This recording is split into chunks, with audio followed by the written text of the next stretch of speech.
Episode 18.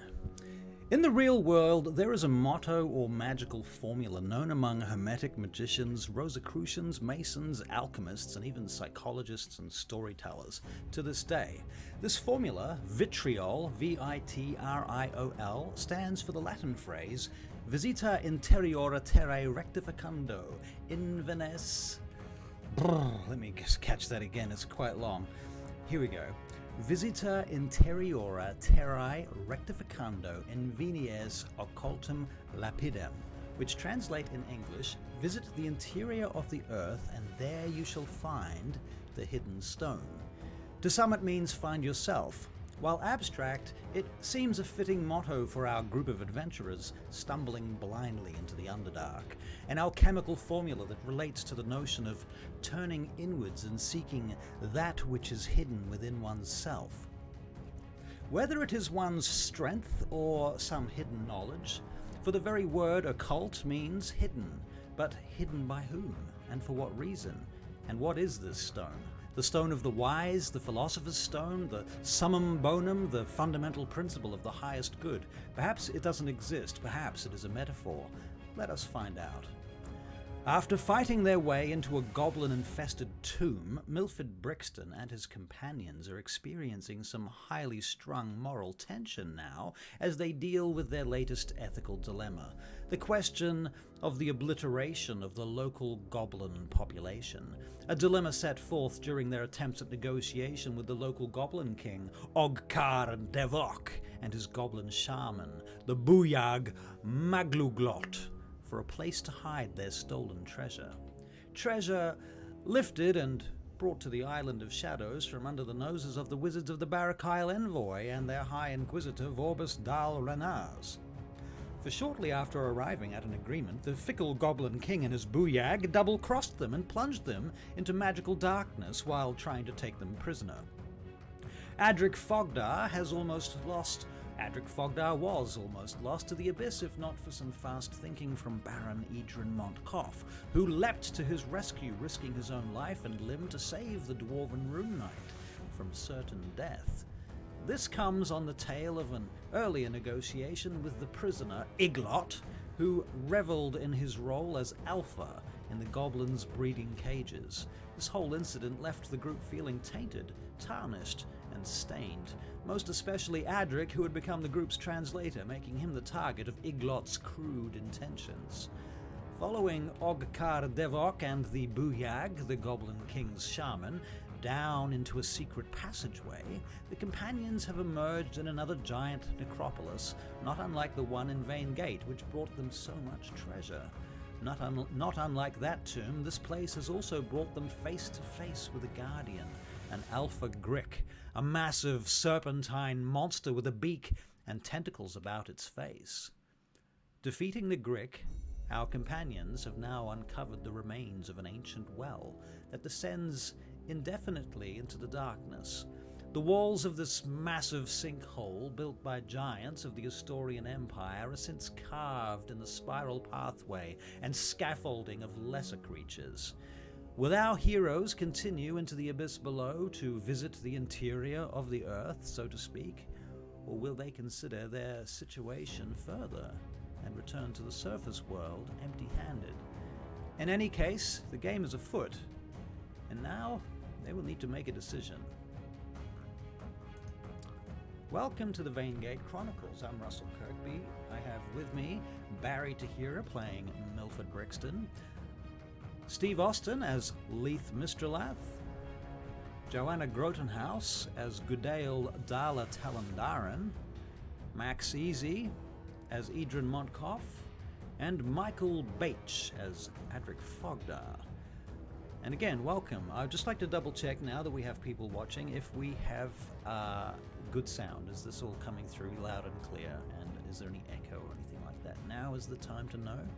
So that'd be great. Looking sexy as hell tonight, apparently. Well, that's all good to hear.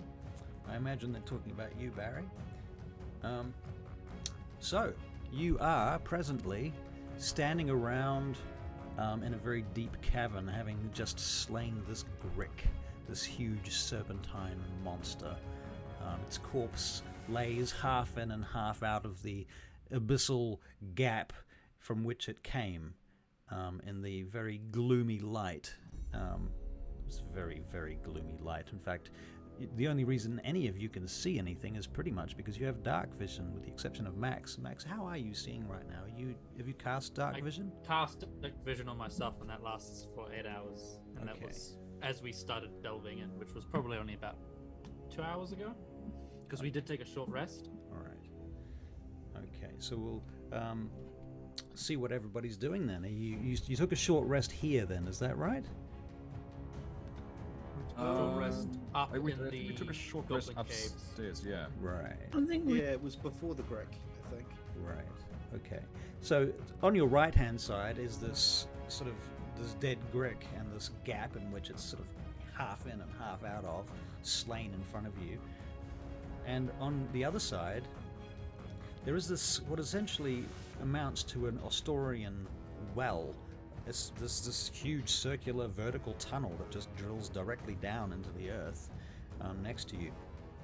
Around the edges of it is this kind of scaffolding that's been built over the centuries by other creatures that kind of amounts to a spiral staircase that sort of goes around the outside of that, heading on down. It's very precarious looking, but it looks like it would probably hold, maybe. Is it the only way forward? Well, around you in the gloom, you can only see 60-odd feet, so you might need to explore this chamber more if you want to look for other exits. Adric can see 120 feet. Does he see anything? Does he see anything? All right, Adric, can you make a wisdom perception check for me, please? I can. Oh wait, hold on. Is the am I still under the effect of the God? What was it called? That root thing. That root thing. Oh, you mean the effect that the Grick put on you? No, the Greek didn't do anything to me. Oh, right. Yes. The thing I was almost addicted to. I forget what it's called. Right. Yep.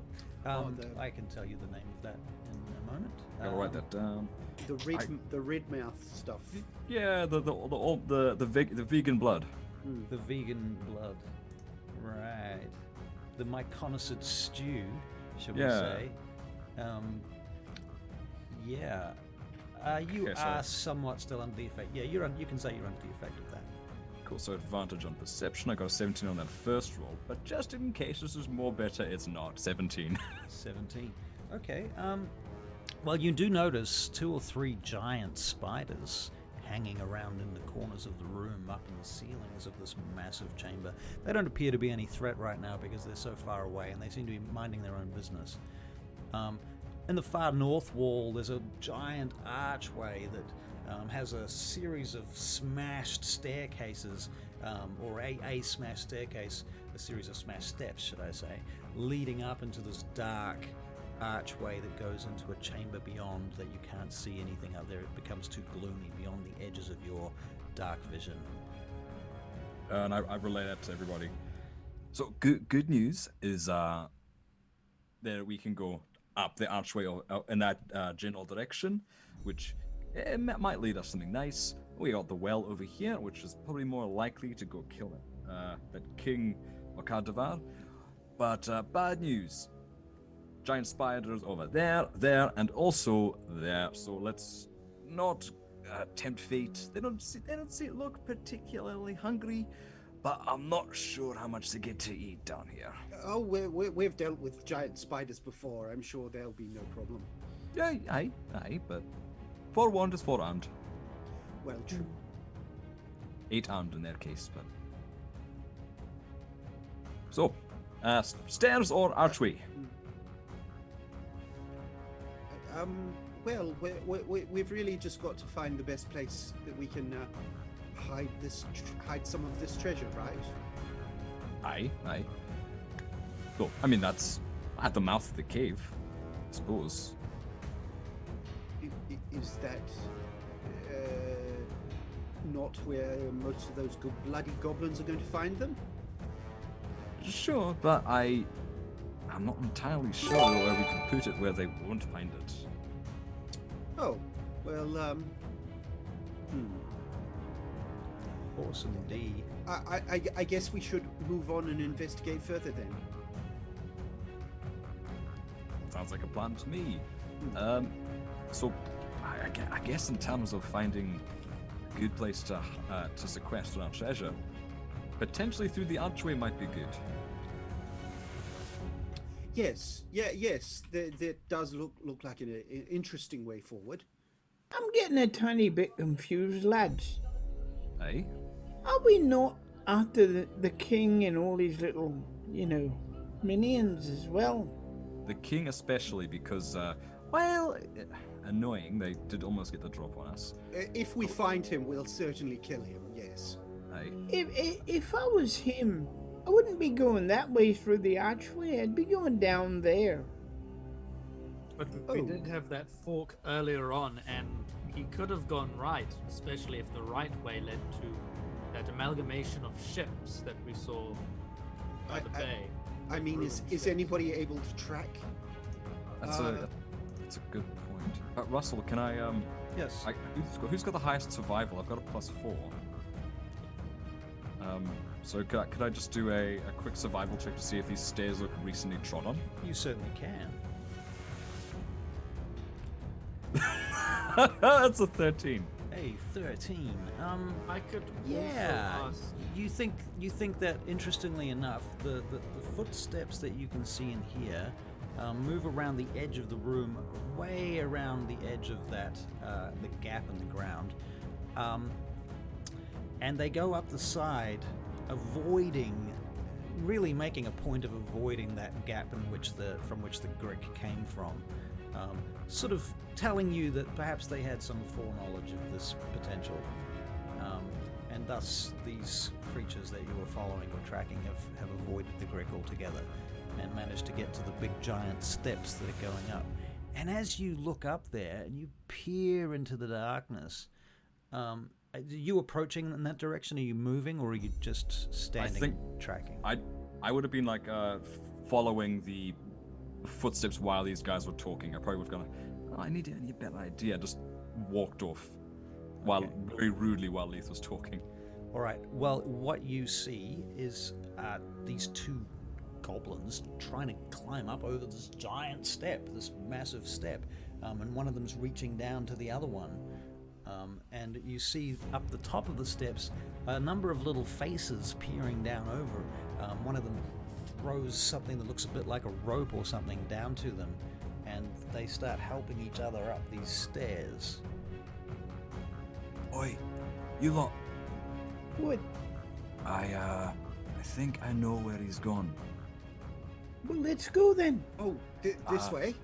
Yeah, towards the stairs. It looks like there are a few goblins in that general direction. I can't quite see how many.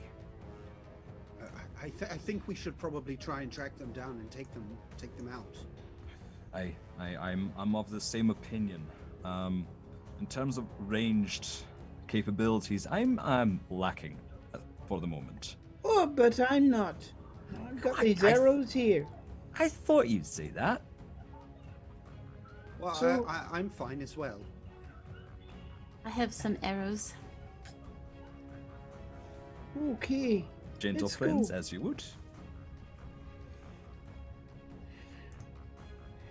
All right. So we'll follow these goblins up the stairs. All right. So they're quite a the distance stairs. away. I'll get at least one stealth check for you guys assuming that you're going to try and stealth up on them. It's a big assumption. I don't know why I even assumed that. I have advantage on that. I have a disadvantage. I think I'd probably hold back a bit so I'm not getting these guys. All right. So, Can you I call am your one. stealth checks out for me, please, and also for the audience, because I'm. I did a 15. You did a 15.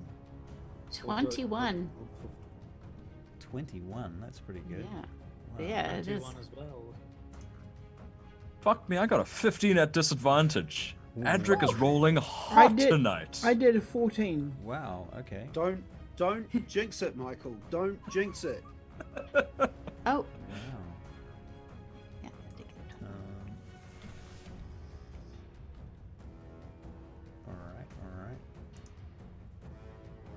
Cool. So you sneak closer, and as you're getting there, you need to make an athletics check now to start climbing up. What order are you going in? Oh boy, this isn't going to be good. I think Adric would be going last because he's aware that his stealth capabilities are very lacking. Are you using ropes or climbing tools or anything like that that might give you advantage?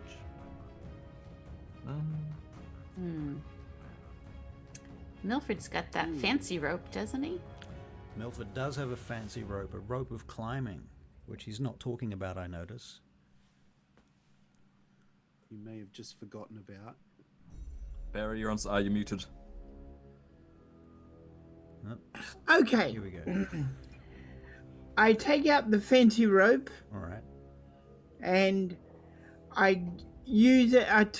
Tell it to tie up to the nearest thing that will help us get to them. All right, so there's like a rock sticking out of the side of the archway where it's broken down and started to kind of crack, and pieces of it have fallen away, and there's a solid-looking piece of rock above you about 30 feet. Yep. You cast the rope up there and you say something along the lines of hook yourself at that point, and it does. It unfurls and lodges itself there. And then, because you also know that if you say knot, it will knot itself up, creating a ladder for you guys. So I'm assuming that's what you do? Yep. All right. Caius Notus. Okay, and it knots itself up. And you guys can now make athletics check with advantage, please. With advantage on my negative. Wow. Yes, on your negative. Poor old Leith. Oh, 9. a 9. Thank God I got advantage on that +5, man, because that's a choice between a 5, a 10, and a 15 for me. Right, Leith, you're not doing a great job there so far. Who else is trying to get up here? So far, Leith's the only one who's struggling. I got a 16. You're fine. 15 for me. I got a Hey, 15 as twins. well total. All I right, got a so 14. everybody else is climbing up the rope, but Leith's kind of still trying to get over this one hump there at the bottom where he just doesn't quite seem to be able to get the gist of this climbing on a rope business. Can I grasp him by the forearm and pull him up with me? You can make another athletics check, Leith, with advantage.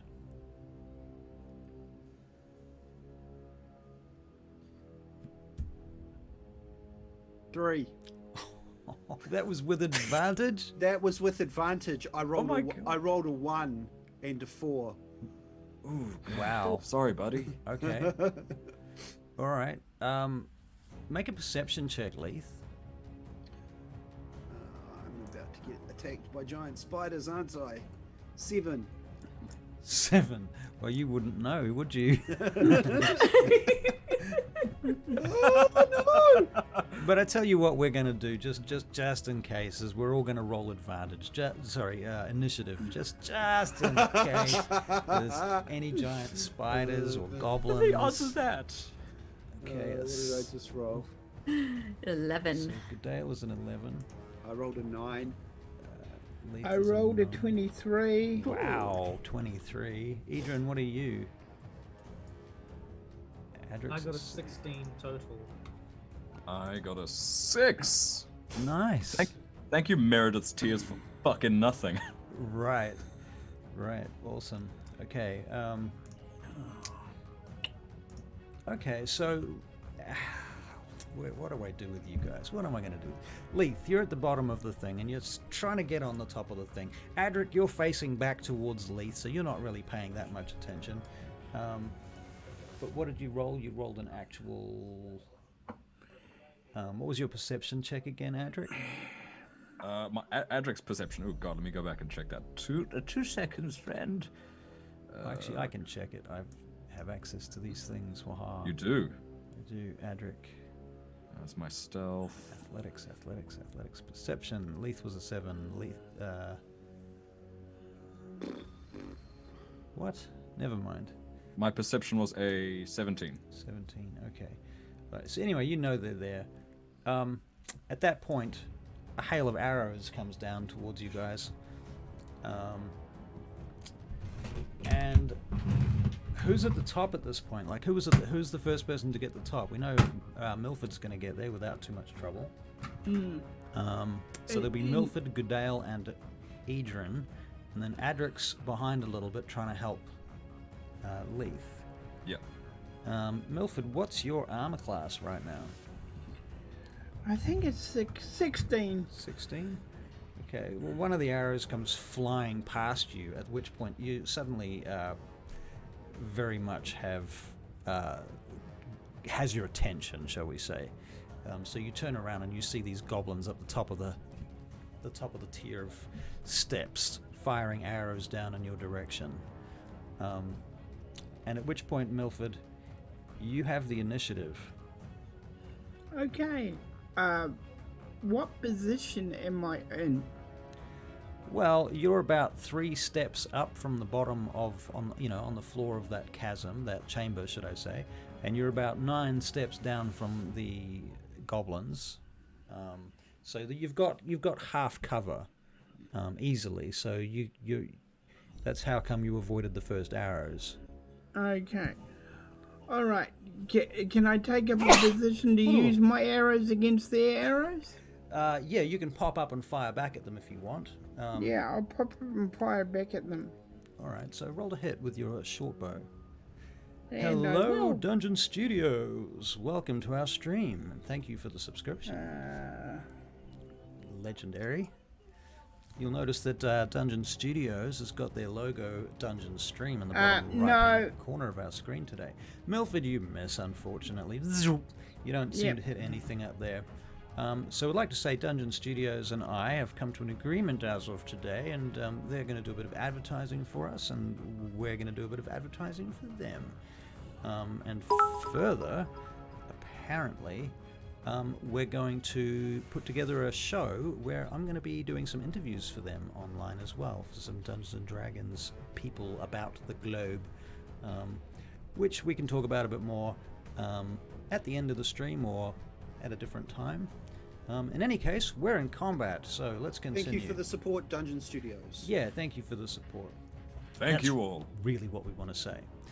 Okay, so, Mr. Brixton, you're dodging behind this thing, you're taking half cover.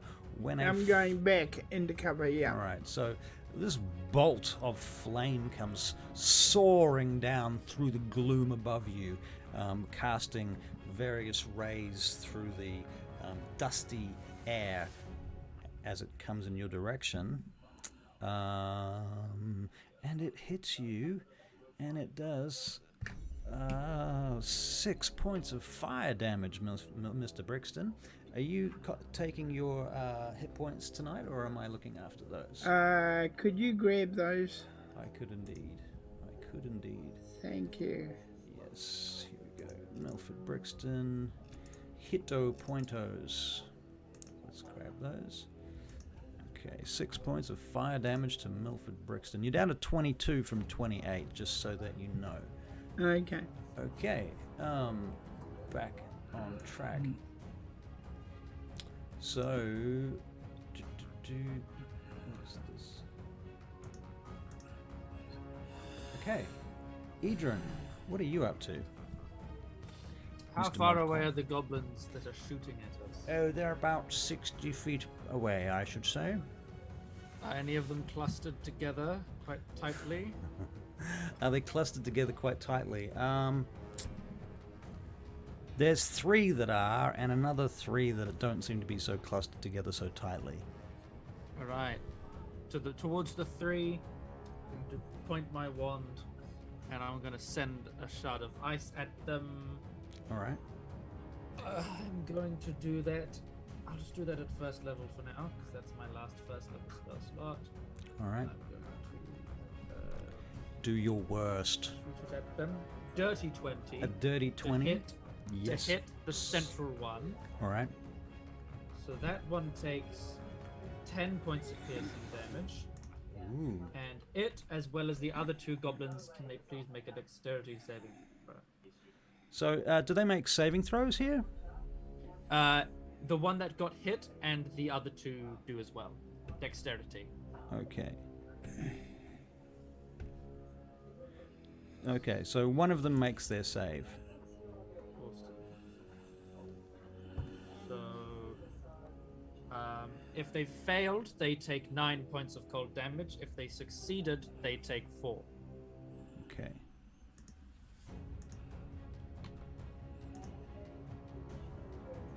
All right, and several goblins are dead. Several. I would then like to crouch. Their bodies come slipping down the first 2 of the stairs from where they are in the dust. Doof, doof, doof. All right. I would like to crouch, trying to give myself as much more cover as humanly Right. possible. So you're taking cover behind the wall, ducking down. I'm Yep. assuming. Okay. Definitely panting at this point. All right. Very good. So then a javelin comes flying down from above towards Adric Fogdar. Adric, what's your armor class? Oh, you're muted. Muto. Apologies, I thought I pressed the button. I did not. I think at the moment I'd still be helping out Leith getting up the steps, so shield's on my back facing away from me, so 19? 19. Remarkably, it hits. It does hit. Curse my negligence. Your negligence. Oh, you take 8 points of piercing damage from the javelin that punctures through the back of your shield. This was the goblin boss threw this at you, the king of the goblins, the guy that you were negotiating with last week. Wow, thank you, Dungeon Studios. Thank you, Dungeon Studios. All right. Goodale, it is your turn. Aha. I would like to... First of all, I need to channel divinity as an action and heal myself because I'm a little bit low. Okay. All right, so you do that. And So I'll you do take a that. moment to close your eyes and you channel divinity. And then, so several goblins have fallen. Have more come out? You haven't seen any more. Not so far, no.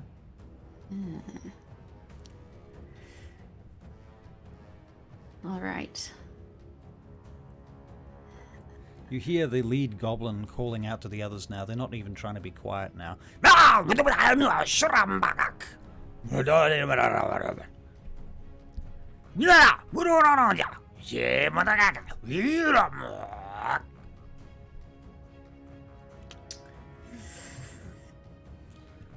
So what are you doing, Goodale? Going to get my crossbow out, and I'm going to try to find a good place to crouch and wait for a shot. Okay, so you're going to hold an action, or are you going to actually take a shot with the crossbow? You can pop out and take a shot. That's totally Yeah, okay. sure, I'll do that. I'll pop out and take a shot. All right, roll to hit. Okay. So just quickly, are you firing at the one that looks like the boss or the one that looks like the booyag? Well, it doesn't really matter because I rolled a 5. Roll a 5. Okay, so your bolt goes soaring overhead anyway. All right, never mind then. All right, and Leithwa Mistralath, what are you doing, sir? Okay. Am I fairly lightly obscured, or am I out in the open? You're fairly... You're probably the most obscured right now because you are at the bottom. Okay. And you're struggling to get onto the rope. You can make another athletics check if you like now. And given Adric, are you still helping him? Yeah, at this point I'm helping him, but once he's done I might duck away. All right. Yeah, I might as well try and use that actually. I'll do it at advantage. All right. Please. Since I'm being assisted. To be fair, you can still Please. get advantage with the rope anyway right now. Oh, fair enough. 11. 11, yeah, that's enough to get on the rope. Okay. Yeah. So you get up to the first tier, the first step now. Another arrow goes flying past, missing you though. But it's enough to keep you kind of focused and aware. Adric, it's your turn, unless Leith has a bonus action he'd like to use. No, not at this stage. No? Okay. Adric. Cool. Shield out, hammer out. Wait, these guys aren't arrayed up the steps, are they? It's all on a flat plane. They're at the top of the steps, across the top of the steps. Okay, so we have to negotiate X and Y. You're beginning to get the impression, actually, that they're actually retreating away from you, and there's only 2 of them that are actually staying there and doing anything particularly. Okay. How easy would it be for Adric to scale the steps on his own right now? On his own right now, to scale the steps, well, if you were to enlarge yourself, it would be significantly easier. Okay. I'm going to... But to pursue them would take like 8 athletics checks under normal circumstances, and with enlargement, you would be able to do that with advantage on each roll. Okay. I've got an idea. Adric's going to drink one of his potions of enlarge. Okay. And All right. And then he's going to yell out at everyone to grab onto him and hold on. He's going to start climbing. Gonna King Kong these fucking stairs. All right. So, all right. What are you guys gonna do then? Are you gonna all grab onto Adric? Hold on! We're going up! Wow. Against my better judgment, I'm going to try and hold on. Okay. Well, seeing as all you have to do is hold on, and he's going to do all the hard work, you can all. All right. Well, Adric, you're going to make an athletics check for each step with advantage. These guys are just going to hold on because I'm feeling nice today. And I don't want to spend half an hour rolling dice. So, Adric, let's have your first athletics check with advantage, please. 23. All right, you spring up the first step, no problem. All right, Hell let's try the second one. A firebolt goes flying over your head. It's a crit. Ooh, 25, okay. All right, well, you're going to spring over 2 steps this time. You're just leaping up these steps now. You're Super going Mario hard is- for it. Woohoo! Okay, cool. So that's 2 steps. How many more steps do I have to go? 7. I Cool. need everyone else to make perception checks. Adric, you don't get to make this check. But you can continue with your athletics check. Cool. 15, yep, you 15 fly up the perception. third one. This is good. 15 on a perception. Yep. I don't know why I rolled an insight. That's just my phone deciding to. 21.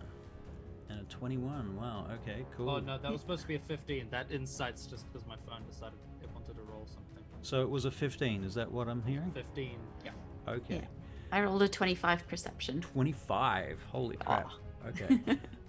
You guys hear the sounds of the goblins retreating further away, and you hear some kind of command being given.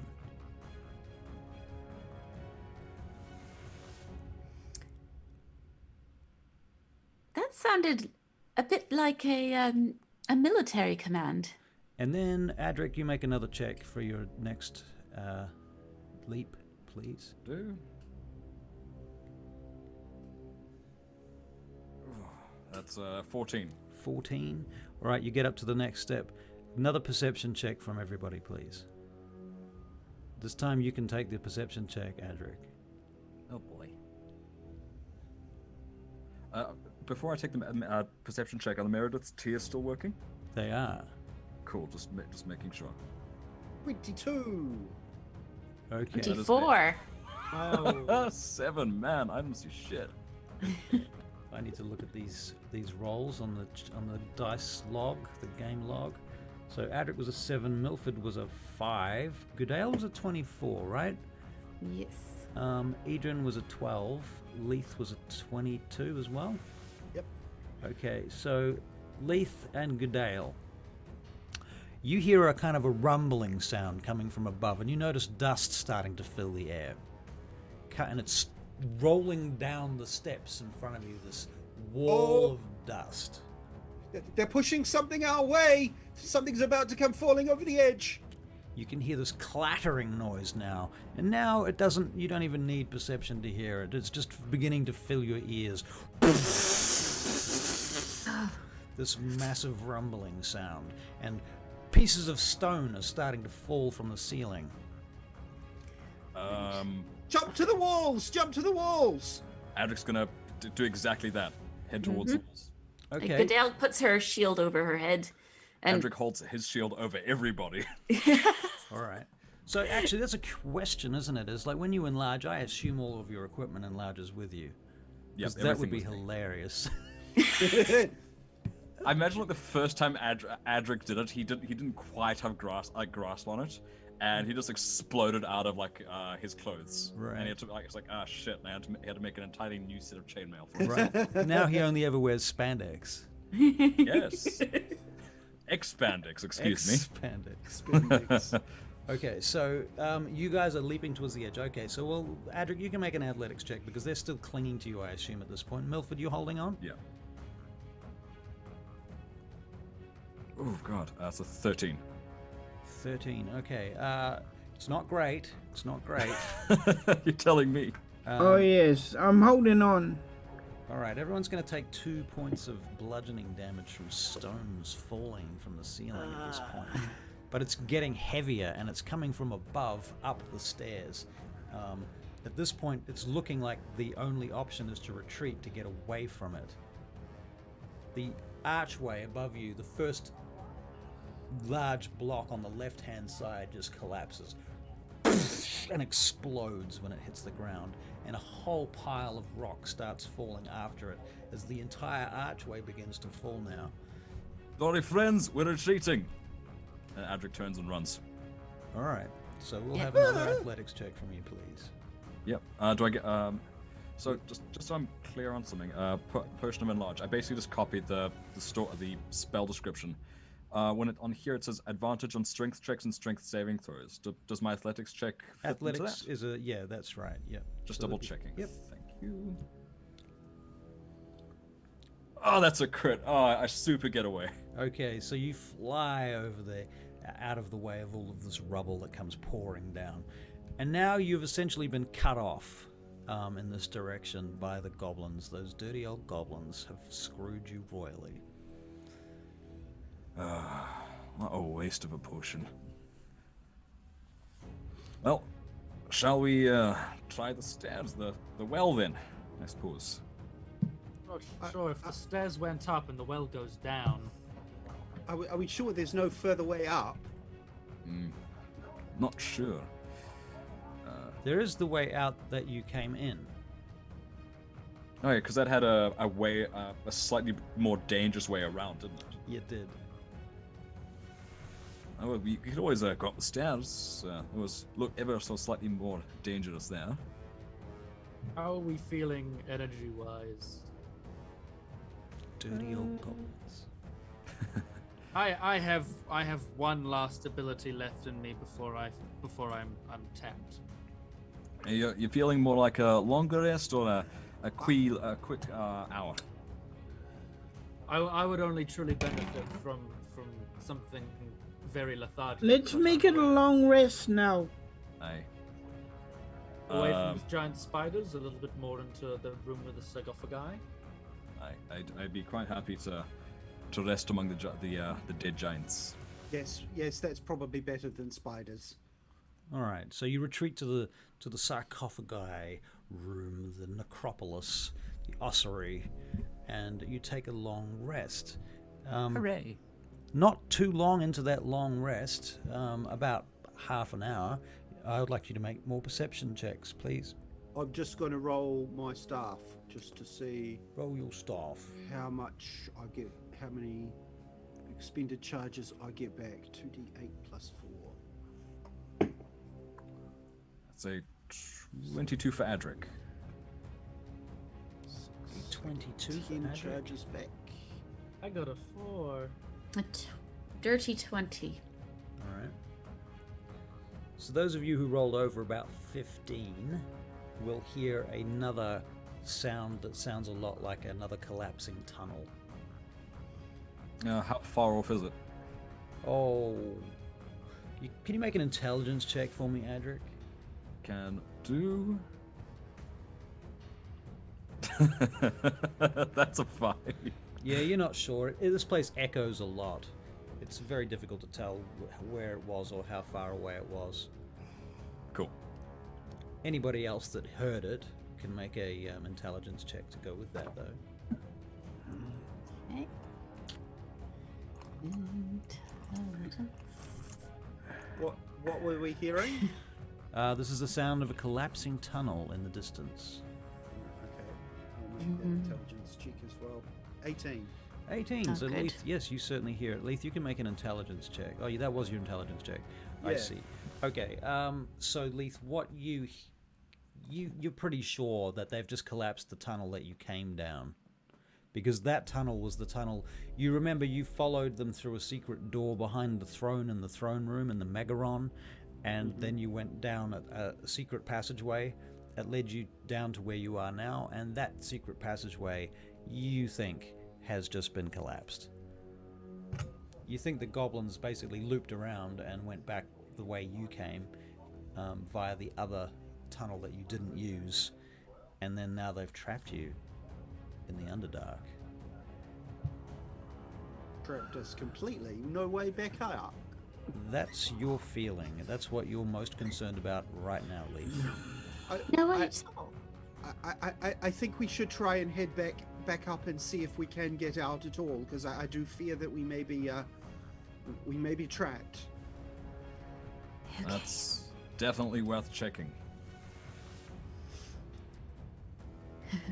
I quite like the idea that they just caved in the throne. It's goblins. They do that sort of shit. They'll just make a new one out of hay, out of mud and spit, And spite. and probably semen. Ooh. Whoa. knowing these goblins. Little known fact: goblin nut is basically cement. Right. Anyway, moving swiftly on. Moving right along. Yes, so Dungeon Studio, I bet you're really pleased to be sponsoring this production right now. You're here for Okay. that prime content. This is what we're gonna do. We're gonna have a long rest, and then we're gonna look for a way out of here, which sadly looks like the only way is down. Well, yeah, I think we should just double check that we are stuck down here. We might be able to dig our way back up to the up and out to the island first, just to make sure we've got an exit. I'm in agreement with Leith. Let's have a quick look ski before we take our rest, I reckon. All right, so who's going to Very go? good. You're all going to travel together to go and look before the rest? Yes, okay. Yeah, Now, you kind of unpacked a little bit for your rest, I assume. Do you pack it all back up again, or do you just leave your resting kit? not leaving my shit here. Not with these goblins. Right. Fair enough. Fair enough. Okay, so you were all going? Unless you wanted to split up and because it's not a particularly long jaunt, I don't think. I No. don't recall anyway. It's probably a Yeah, 10-minute walk there and back, maybe. Yeah. If you ran, maybe. Adric's got masonry proficiency, so he's probably really useful for checking this. Yeah. So he's definitely going. Yep. Yep. Leith will go because he's super concerned that there's no way out. Right. Milford, are you going? Cannot hear you. You're muted, dearest Barry. No, I think these two have got it in hand. All right. And Goodale, you're biting your nails. It must be frightening. Ooh. Goodell will stay with Milford. All right. So Goodale stays with Milford. All right. Very well. Fair enough. So Goodale and Milford, you're there. Adrian, what's your deal? I will go with Adric and Leith. Okay. Hey, a boys' trip. All right. So you guys head up. You split the party, which we all know is a terrible idea, and 10-minute you jaunt. guys go heading off up the up the tunnel, up the stairs, back through the other large chamber full of sarcophagi. Stone giant sarcophagi, I might add. They are stone giants. I have done some research, and they're definitely stone giants. Just in case there was any confusion over last week's episode, stone giants. Giants of stone. Not Stone giants. fire giants, not cloud giants, not storm giants, and most certainly not hill giants. They are stone giants. Neither nor are they stoned giants. But in any case... Well... Was there some confusion? No, we do not speak of this. Okay. There was no confusion. Adric asked, or Michael asked for Adric, and Russell said it was stone, and as always, Russell is correct. And I said it with absolute precision and decisiveness. Certainty, confidence. I did not flounder. He even showed me his elaborate sketches of this underground ruin. You certainly did not catch me off guard. Then obviously Alright, the person... can we get on with role-playing now, you two? Whoever it was that misheard was stoned. Right. So, in any case, you go up the stairs, and you finally get to the point where the secret passage led through to the Megaron, and indeed it is collapsed. And you do not see any obvious means to get out through there. This is going to be problematic. Question. All right, well, take our break, and then we'll find a way forward. Yes. What do you think would be the best thing to do, Edric? Is there any way we would be able to clear this? Can I roll my do a masonry check to see if there's any potential way to just blow it out or something? Certainly you can. Okay, so if I'm doing that, I've never actually rolled for tools on here, so that's just a proficiency? Yeah, just make it with proficiency, and maybe it's a wisdom check with proficiency, because I know that's a little bit strange, but I'm seeing wisdom to be part of your perception, to see what you're doing and what you would need to do, and tools is part of your proficiency, so how you might use leverage or something along those lines. Yeah, that tracks. So that's okay, +1, +3. So that is a with my proficiency, that's a 12. Ooh, with a 12. You think this tunnel is well fucked? It's in masonry terms, we like to use the it's fucked. It's a pretty blocked deal. It's no way forward, I'm afraid. Well, I mean, Adric, to be fair, as a dwarf who's seen a thing or two and has done some digging in your time, you could dig your way out. It might take 2 or 3 weeks. Now, we could get through here, no problem. Oh, good. But it would take, 3 weeks, conservative estimate. And you might break a few tools and possibly a few fingernails on the way. That I don't tell him. 3 weeks. That leaves us 2 exits. If this is the throne exit, right? Aye. That leaves us the well, which had the stairs, or that fork in the road that passed over that crevasse that we avoided.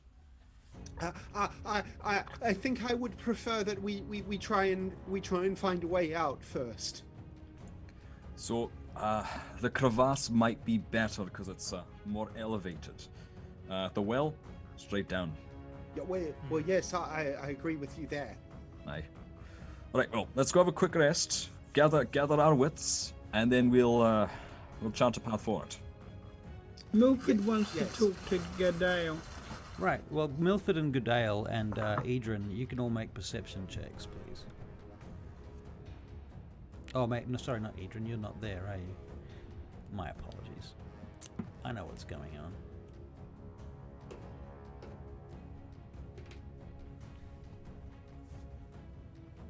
That's a 4 from Milford Brixton. And a 22 for Gadale. Wow. Okay. So Milford, you're talking to Goodale, and Goodale, you're noticing an air current, a cool air current coming up from the well.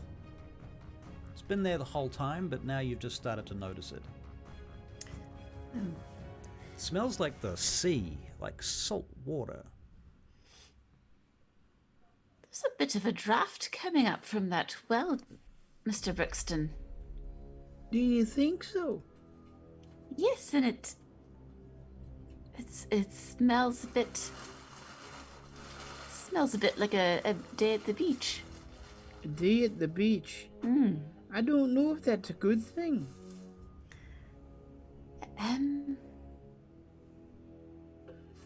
But it is a way out, which would mean down potentially. there. Potentially it is a way out. So how are you feeling then while we're here by ourselves? Oh, how am I feeling? I'm happy to have a mission. Happy to have something to occupy myself with.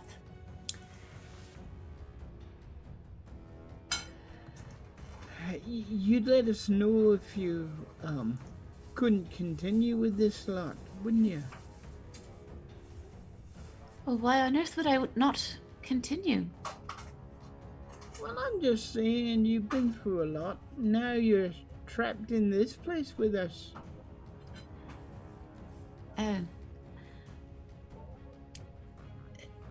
Milford, do you feel that my judgment has been obscured perhaps by recent events? Well, I wasn't going to say anything, but do you feel that way?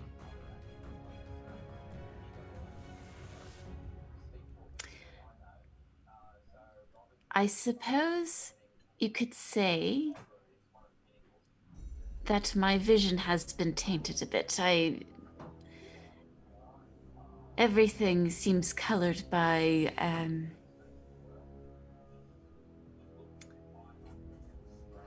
a veil of distrust, I suppose. The people I grew up with aren't who I thought they were, and perhaps I'm not even who I thought I was. Oh, girl, you'll always be... Oh, girl, you'll always be yourself, you know. The only one you can trust in this world is yourself and what you believe in.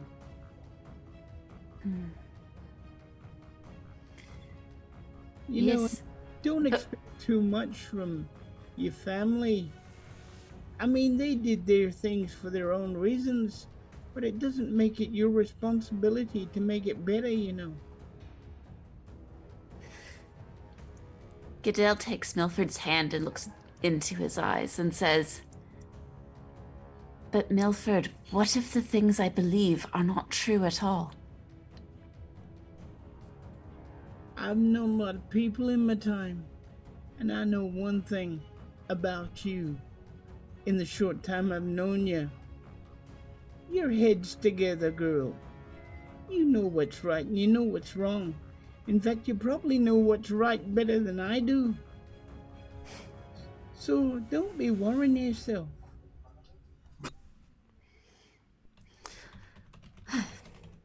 Thank you, Milford. Now, shall I send a sacred flame down this well and see if we can see anything? Oh, why not? Give it a go, girl. All right, so you're going to send a sacred flame down the well. All right, so it's about 30 feet across this well. That's the diameter, the radius, the diameter. So, yeah, maths. I did maths. And it drops down the well, lighting up, just manages to light up the whole circle, and you see this ring of fire just descending down the well, further and further, 100 feet, 200 feet. Then you see something that looks like some sort of dark shadow that crosses it, like possibly a bridge or something like that, and maybe some sort of pylons or something that crisscross further down. Then it keeps falling, the ring continues another 100 feet. It's getting smaller now, it's half the width that it began at. It gets even smaller, and then it just kind of turns into a dot and disappears.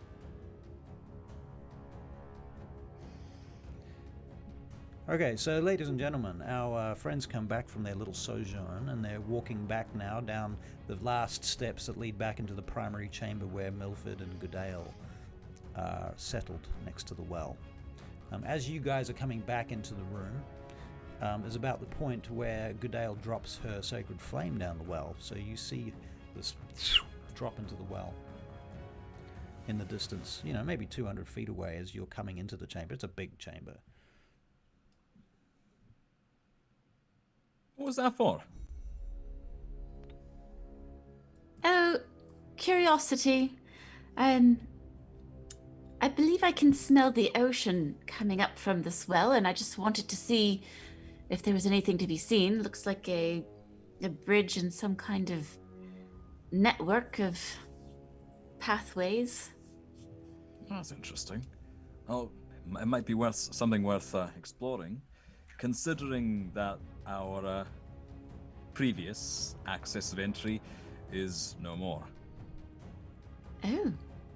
Aye, those goblins have trapped us in here for the moment. Yes, and I really do hope we can find a way out back onto land, sooner rather than later.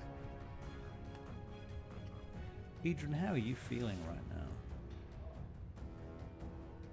Well, first of all, we've got one of two options. We can either go up back, instead of where we turned left, we turn right to the crevasse.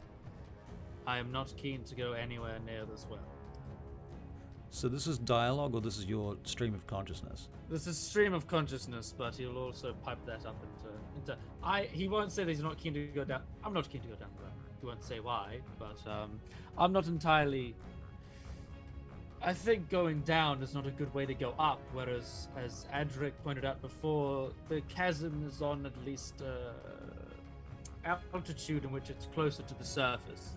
And if we follow that, and if they were able to loop around through there, that might lead us to somewhere a little bit more accessible to the cave systems. Where is everybody standing at this point? How close to the well are you?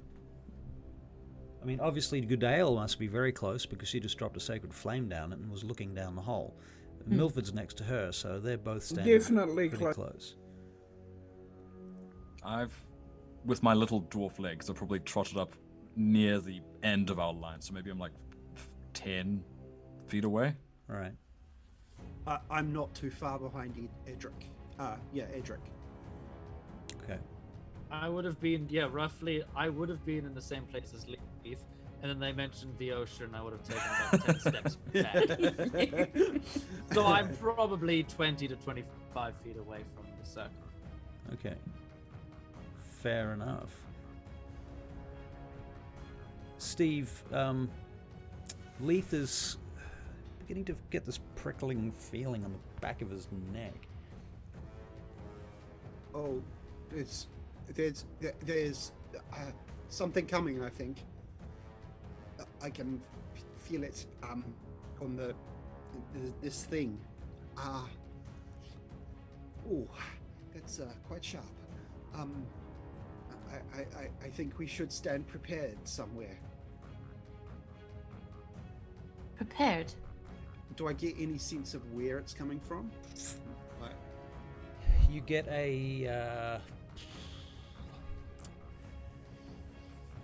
you get the sense of hooves about you, and this black mane tossing its head near your face. You can almost feel the brush of the mane across your face. Yes? Perilous, is it not? This place that you have entered, Mistralath. Well, yes, and I'm trying to help myself and my friends find our way out. Perhaps down is your best alternative. Really? Yes. Fear not the matriarchs of Abnor-Gur. I told you this. Leith turns to everybody and goes, "Down! We should go down. We should definitely go down." Done? Yes. How'd you come across this? I do. A combination of things, including this thing on the back of my neck. We should go down. It's going to be the best way forward. All right, well, that's a feeling is as good a guess as we're going to get.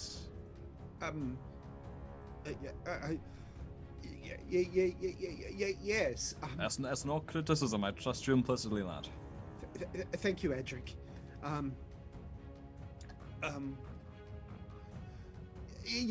Let's go down. I believe we should take a wee little rest before we descend. Oh. Agent, how are you feeling with that knowledge? Mistralaf. I need sleep. Yes. Trust nothing. Trust not your senses. Trust not the words of others. Test everything. What do you mean? What do you mean? You feel I mean, we should take a quick rest. You feel the presence I agree. begin to withdraw from your perception, Leith.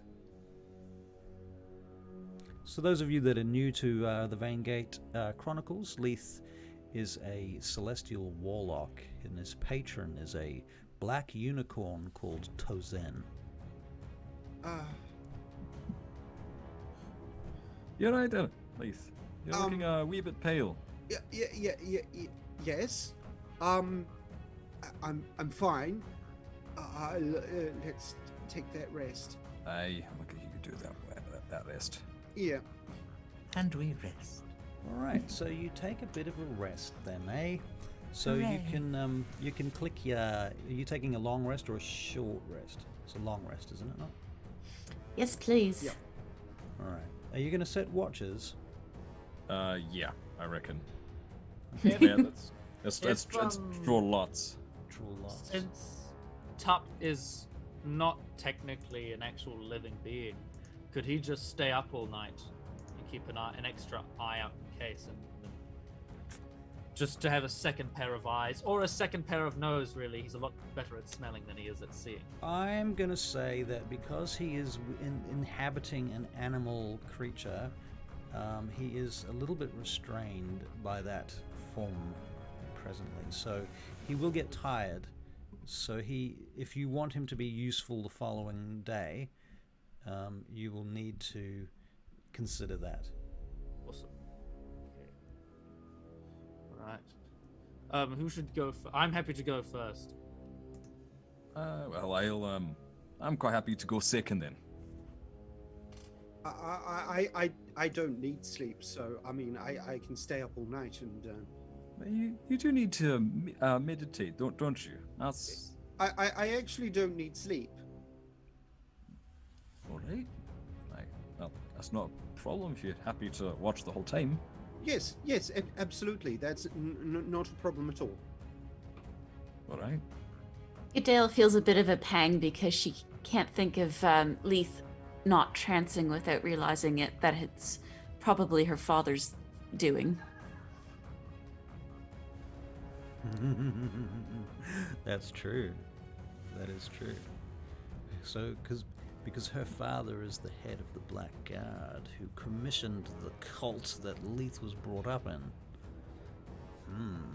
who were designed to undermine the elven way of life and their spiritual heritage. Very true. I think you should have inspiration for that realization, Goodale, if you don't already have an inspiration point. I do. I just never know how to use them. Oh, you just if you ever need to make a difficult roll, just say I'd like to use my inspiration, and you get to roll advantage. It's pretty much that simple. Okay, so you're taking this long rest, and Yes. remarkably, nothing happens. Dun dun dun. You wake up and there has been no change to your environment at all. Even the spiders that were sitting in the corners of the room seem to be pretty much where they were. One of them's moved a little bit, but none of them have come or encroached upon you. Edric, Right. I continue the rest of this in Dwarfish. You shouldn't feel bad for trying to do the right thing earlier. Plenty of people do the wrong thing and don't apologize, and I don't think you should apologize for trying to do the right thing.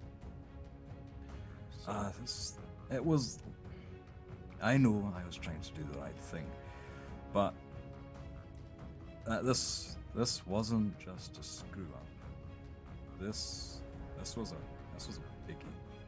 I almost got us killed. A lot could have happened. Yes. I almost died by my own negligence.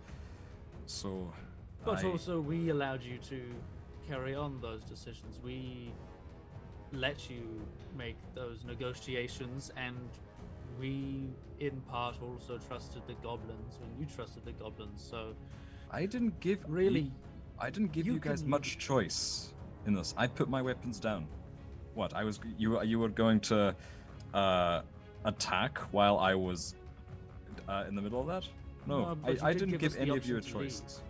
You gave us the option to leave when we were having dinner. You said we can stay and some of us can leave if they wanted to, and we could have. I don't think you need to beat yourself up, and it's better to, I mean, I suppose I can say this having a relatively longish life. I'm sure everyone's had a much longer life than I have, but I have a lot less of it to go, and I think I can say it's better to die trying to do the right thing than living doing the wrong thing.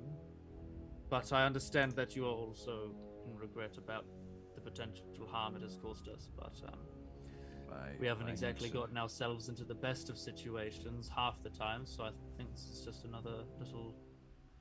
Aside from that hiccup, we're not doing too badly.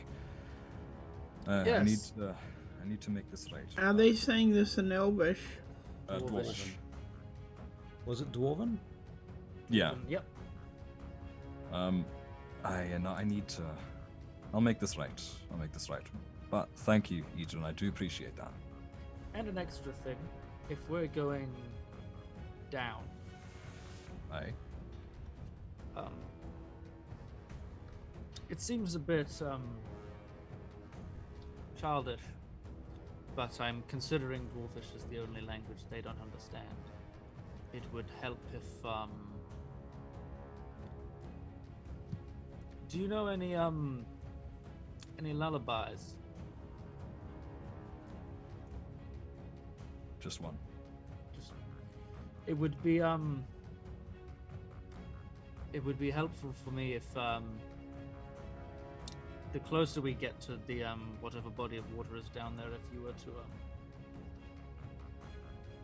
sing or hum or something. It's the only thing that helped me got to sleep a while ago. Adric reaches out and takes his hand. I could do that. Though I make no apologies for how good it may or may not sound. But I can do that for you. Thank you. It's not the Russell. Inspiration for that. Russell, Yes, sir. I've got Dwarven. Can I hear them? You've got Dwarven. Yes. Really? Yes. Yeah, you can understand them. Yeah. You have heard everything we've said in Dwarven, Barry. Yeah. Okay. And I don't think you've ever let that on before, have you? That's... No. As far as we know, we're speaking in a secret code. Right. That's so Milford. That is, isn't it? Just listening, just sitting there, just. Excellent. Adrian, I'd rather not break out into a song randomly, so it would help me if you were to just grab my shoulder, give it a wee squeeze, and I can break out into song. How about this? On the descent down, I'll grab onto you the whole way, and then if I'm starting to feel a bit, I'll give you two squidges of the arm. Perfect. Thank you very much. I'm trying not to be a bother. It seems ever since we got here, this has You're been not a bit of bother. You saved my life. This is the very least I can do, and it's a pleasure. Thank you. That means a lot. I suppose I'm as ready as I'll ever be. All right. So let's get going. All right, everybody. Shall we break up camp and let's go?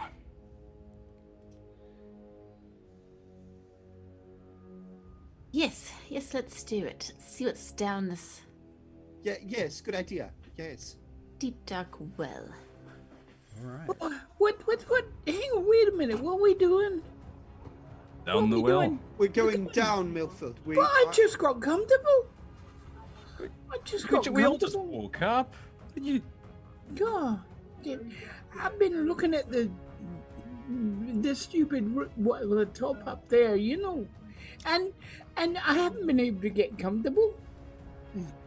Not And now slept you're at telling all. me we got to go. Oh yeah, you actually, he's right. Everybody, pack up. We can stay another 8 hours for Brixton to get comfortable amongst the bones, the spider shells, and the dead Grick. I'd Oh, rather can get. we really? I'd rather Oh, get that's moving. good. Thank you very much. Would you trying like me not to be tuck you humorous. into? I'm not being humorous, but I think I'd also prefer that as well. But downwards and onwards and downwards. Okay then. Ow. Oh, gee, you know how hot it is on that ground.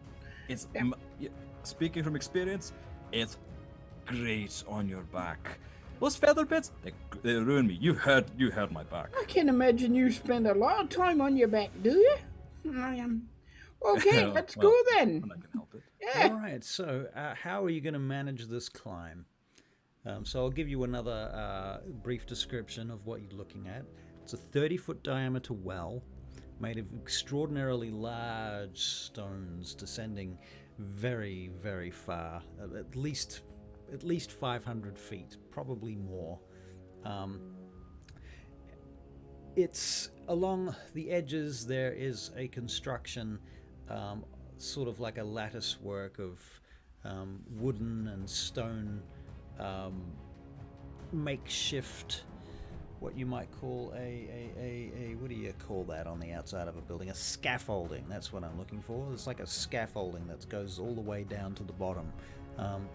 And when you look down, you can see in some places there's like bits of sheet that has been put up in places, but mostly it's just bits of rope and wood and stone that wraps around in a spiral, somewhat makeshift, very dodgy, dangerous looking walkway leading down into the depths here around this 30-foot wide diameter well. Adric, you're a builder. How safe do you think this structure is? Andrew takes a cursory glance down. Can you make an investigation check, Adric? Investigation, brilliant. That's a 22. 22. Okay, so you immediately identify on the first 100 feet 3 points to be avoided, where you can see the knots in the rope are not especially well tied. The wood looks like it might be rotten. The stones look like they're about to slip out. The construction itself is not immensely clever. Dirty goblins suck at building, you've kind of concluded. And you also recognize that there's at least 2 different styles of building here just within this makeshift scaffolding. There's a much older structure that's certainly not as old as the well itself. The well is definitely far, far older, and you're guessing it dates back to the Asturian Empire. So that's like 30,000 years. The newer constructions are anywhere between a few hundred years old and a few decades old. The ones that are the most recent look like they're probably of goblin construction, and the other construction that seems older than that. You're not sure, but you don't think it's dwarven, and it could be drow maybe, or it could be something else. You're not sure. Well, I'll tell you one thing, Goodale. I am deeply, deeply saddened looking at all this construction. If you're looking around, stone giants, amazing at building. If it weren't for the materials wearing down, this would last forever. Goblins, on the other hand, if you look there, and there, shoddy workmanship. I'm surprised it lasts a month. But now there's a bit there that's quite unfamiliar to me, which looks somewhat safer. But if we just chat I think it could help us down. It's mostly safe, to answer your question, I. Mostly safe. Well, I mean, considering that giant construction almost crushed us not too long ago, yeah, there's a fairly narrow margin of error. Hey, I just like to double check if is there any echo in the sound right now. No. in the sound of the cave, or in the sound No, of... I'm checking with the audience to see that there's no echo in the audio production of the stream. I see. Chad, how Gucci do we sound? Just to make sure. Thank you. Double X Dungeon Studios Double X. Excellent. Thank you very much. All right, please proceed. I guess having Adric looking at all of this, he'd probably take the lead on getting everyone down. All right, Adric. Then you will make an investigation check as you continue down. Spectacular. 14. 14. All right, so you take the first 100 feet and you manage to avoid the various dodgy bits there, and everyone pretty much sees where the knots are not very tight. And Adric, you're able to, if you want to, you can point out how some of the, as you get underneath this pathway, these sort of, it's like pieces of wood that have been put on top of stones with like pieces that are wedged in like buttresses to hold them up. And where those buttresses have collapsed or they're about to collapse, you're able to point these things out from underneath especially. And you get further down again, so you make another investigation check, please. Before I do that, how deep does this look to me? Can I see the ground with my 120-foot dark vision? Not yet. Okay, then yes, because I did have a plan in mind. Okay. Ooh, that almost went to 2. That's a 17. 17. All right. So the next 200 feet, you're fine. And at this point, you're beginning to see what might look like a bridge going across, and a number of other possibly pathways or beams or something like that. Basically silhouettes crossing below. Make another check, please. Cool. Oh, thank Christ! That's 23. Okay. It just gets better. I'm gonna hit a roll 100 on a 20 soon. Right. You get to about the halfway point. You believe it's about halfway down, and now you think you're starting to make out shapes at the very bottom. And you notice down at the very bottom you can see archways heading off in different directions, you believe. These beams and this bridge, they seem to be pretty rudimentary and fairly much collapsed. And the tunnel that crisscrosses through the path that you're on has also collapsed some time ago, and there's rubble pouring out of it. So it doesn't look particularly useful for any kind of escape route according to your calculations. Cool. I just want to, just in case the worst does happen, I think Adric would have been would have insisted quite heavily that everyone holds hands on the way down, and that we all tie a rope around each other. Right. Because Adric can do something if we all fall off the side. Okay. So what are you guys going to do as far as your mitigating fallage and death? The rest of you guys, what's the plan here? Are you going to tie yourselves to each other? Are you going to use just an average rope, or what are you going to do? How's that going to mitigate death? That's going to exacerbate death, surely. Well, Adric has a handy these 2 handy runes etched into his boots called Featherfall. So if we all fall, we probably have it lasts a minute. So we could fall 60 times 60 feet, 10 times 60 feet, and be fine. I've got levitate on my staff as well, so Right. You save that. We might need it later. we could. Yes, we might need it later, but it's there in case we need it. And Milford, what are you doing? Have you got your rope of climbing out or anything like that at hand? Oh, yes, I have. Okay. I've got it out. I'm having sound trouble. All right. So forgive me. All right. Yes, I'm taking out my my rope, All right. and connecting that to whomever would like to be connected to it. Because I can loosen it in an instant if I need to. Right. Okay. Well, we'll have another investigation check from you, Adric. Yes. 7. All right. Okay, so Adric, you can make an athletics check, please. Oh boy. I hope you can't hear that awful noise of somebody's revving their car outside my window right now. Can't hear anything, but it's spectacular. Good job on the noise gate. That's an 18. 18. All right, so about 4 rungs of wood just collapse under you, and you spring off them and manage to scramble up the other side, leaving a bit of a gap there, which now everyone's going to need to make an athletics check to get across. Right.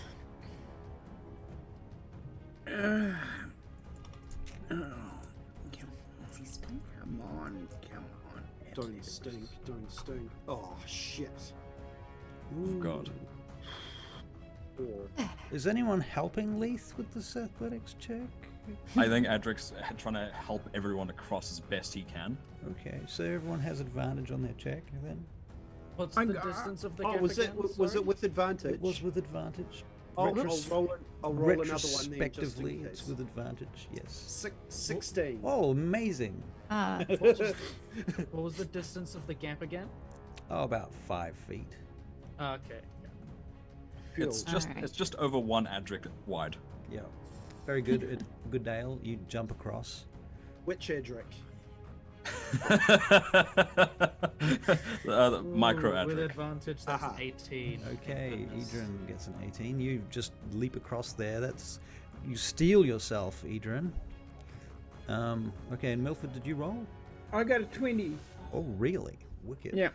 Okay, so the short and the long of it then is that you guys wind your way down the stairs and you find yourself at the very bottom of this rickety old goblin / presumably drow constructed staircase coming down the inside of this well. There are 4 giant archways, one in each quarter, and in the center of the well, right in front of you when you land, is the massive stone statue of a head. It's very realistic. Does Was that sarcasm, Russell? Are we talking? No, it are we is- talking?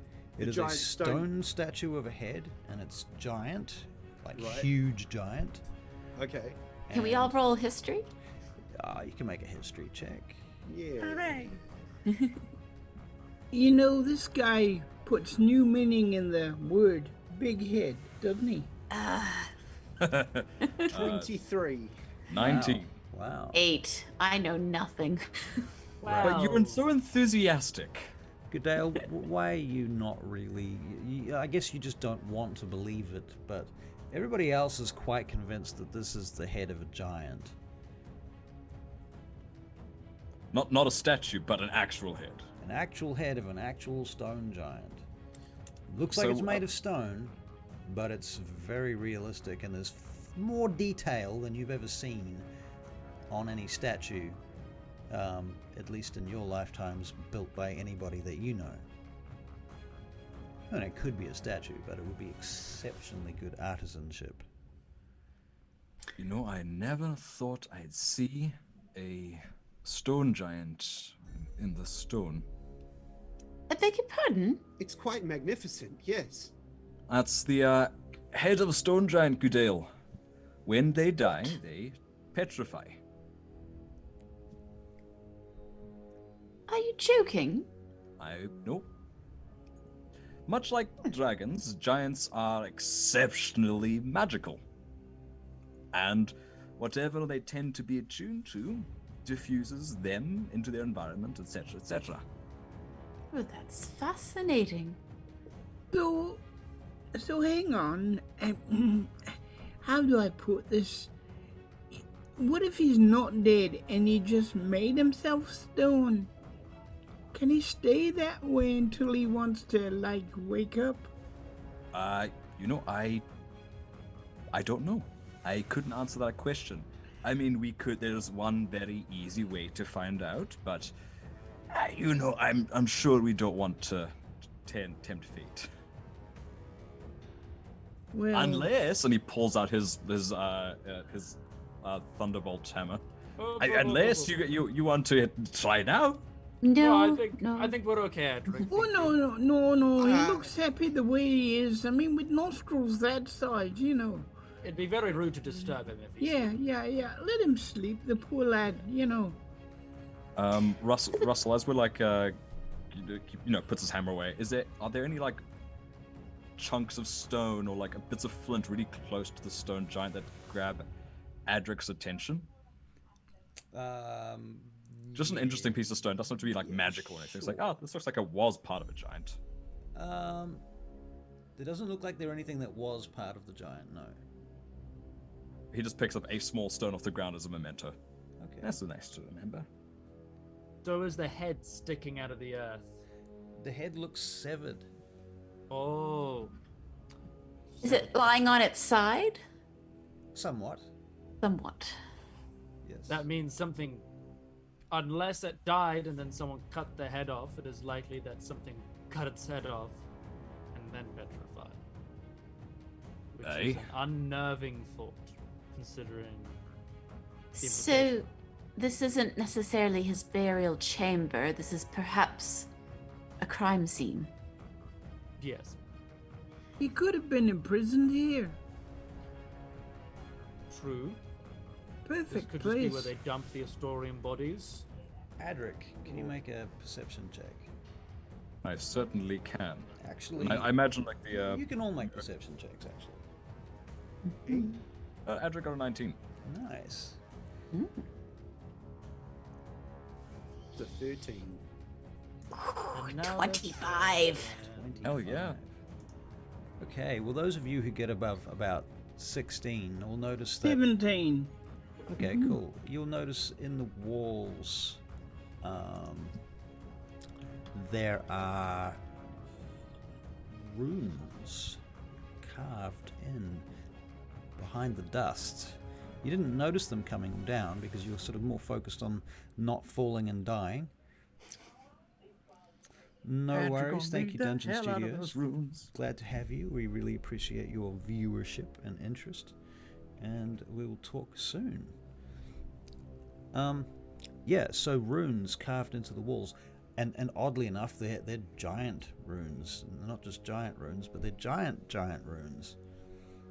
So, Adric, you can kind of try to read them if you like. Would you like to make... Actually, no, today I don't. There's nothing I'd like to more than to read these runes.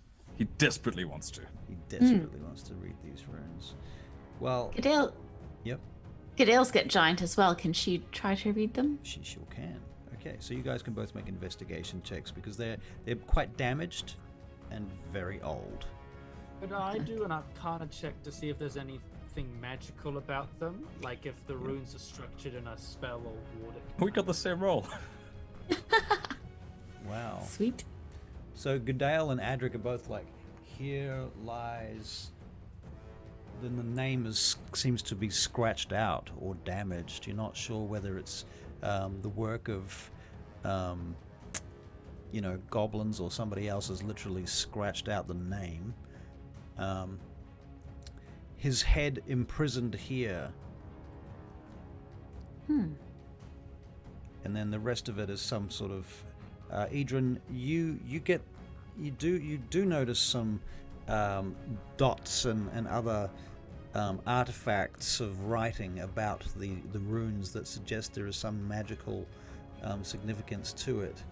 And the overall impression is that this giant had his head cut off and dumped here as some sort of curse. So placing his head at the bottom of a well is designed to do something. All right. That doesn't sound... If this is some sort of eternal punishment, that makes me think maybe a swift exit would be good. Aye, that's not a bad suggestion. Or unless you don't mind, waking him up. I could sit down for 10 minutes and see if there's anything magical around. I'm quite happy for you to do that. I'm in no rush. Right. Okay. If everyone else all right with that? I can yes. Yes. How Yes, of course. everyone's got dark vision on right now, is that right? Mhm. Yeah. On. I would have think you. I need to expend a spell slot. Like we we twist it, we twist an ear and switch it on. Yes, that's right, Leith. That's right. Second level spell slot. So everybody does, including Idrin, I assume. Yeah. Mm-hmm. Okay, and you got so you've got a minimum of 60 feet. In which case, Idrin, an important note for you is that you can see and hear the lapping of waves.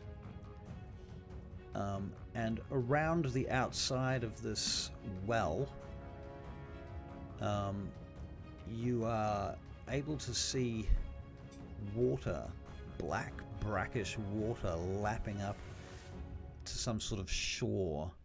And it seems to be coming all the way around the outside of the well. I'm going to start just going ham on Edric's arm. All right, I gotcha. And I kind of just turns to shuffles, embarrassed. Right, okay, cool. Hush, my little pebble, don't you weep. Father's coming home, he'll not hear a peep. Through bridges built and mountains torn, Father's coming to see you born. Hush now, my gemstone, safe in your mind. Father'll find you and see you shine. Step aside, Benedict Cumberbatch and the Legend of Drizzt. Yeah. Okay. Very And nice. he probably just repeats that until Yes. each one calms down. Edrin's after the first bit. He goes. It's still in Dwarvish. He says, "Thank you very much. If possible, could you change the word father to mother?" Hush, my little pebble, don't you weep. Mother's coming home, she'll not hear a peep. Through bridges built and mountains torn, Mother's coming to see you born. Hush now, my gemstone, safe in your mind. Mother'll find you and see you shine. Yes. Thank you for that. That was much. A bard I am not, but I... Inspiration. Inspiration. Oh boy! Inspiration. Huzzah! So inspired. All right. During Edric's recital, I'm going to start casting Detect Magic. All right. So you're going to cast Detect Magic as a ritual? Yes. All right. I won't make him sing the full 10 minutes, but I think after 2 or 3 verses, he's calmed down enough that he can kind of block out the waves. He's got Tup licking his fingers as he's kind of flicking through the book. Okay. Getting ready to see if anything pings within 30 feet Very good. for up to 10 minutes. So if we travel and something pings, then that's also interesting. Okay. All right. So you cast Detect Magic, and there is nothing particularly magical right here. Yep. Not besides the magical items and such that you guys are carrying, at least. In which there is actually quite a lot of magic in that case, but nothing. What's the range on Detect Magic? Is it 30 feet? 30 feet. 30 okay. feet from myself. All right. So are you going to walk around the room a little bit with this, or or does it have to be in one location? It's focused on me, so if I move 30 feet, then anything around me pings. It's mainly just for if we keep moving in whatever direction.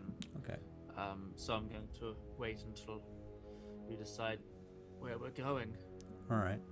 Can I get everyone to make perception checks again, please? Oh, that's a crit 1. Oh, 10. I lose my ass. a 10? Did I hear a 10? Yep. Oh, and a 5. Oh my. I take your 10 and 6. I raise you a 5. So. Edric thinks he's back in Vaingate. So Adric with a 5? Is that what I'm hearing? I mean, I rolled a crit 1, but it added my Right. my It was a crit one. Okay, so Edrin, you get an 18. Okay, cool. Milford, a massive 5. Very strong 5, I see there. What we call a gentleman's 5. And... right. So you guys are all busy listening to Edrin. Edrin, however, you're looking around looking for anything magical, and oddly enough, you don't notice anything magical. Instead, what you notice is some writing scratched into a stone near the exit that takes you out to the shore. Okay. Do I recognize the script? Do you have... Well, you have Elvish, I assume? Yep. So you recognize the characters. Would you be able to decipher something written in Drow? I only think I might purely because the linguist feat gives me the ability to create ciphers. So would I at least be able to try attempt a basic, literal, rough translation? I'll give you a shot at it. Okay, Let's I'm make assuming that's just a straight intelligence check. Well, an intelligence check with proficiency bonus. How about that? Awesome, that sounds good. So I'm going to do a saving throw just so that the maths adds up. Yeah, So that that's makes sense. for me. Is Um, Drow is- its own specific language in this world, or is it a form of Elven? It is a... I would say it's a form of Elven, really. But it's a very distinct form of Elven. So a 16 in any case. Yeah, okay. So what you are able to decipher... firstly, you read the words Abnog-gur. And it's kind of pointing in a direction. And then there's a number of marks under that which you cannot decipher.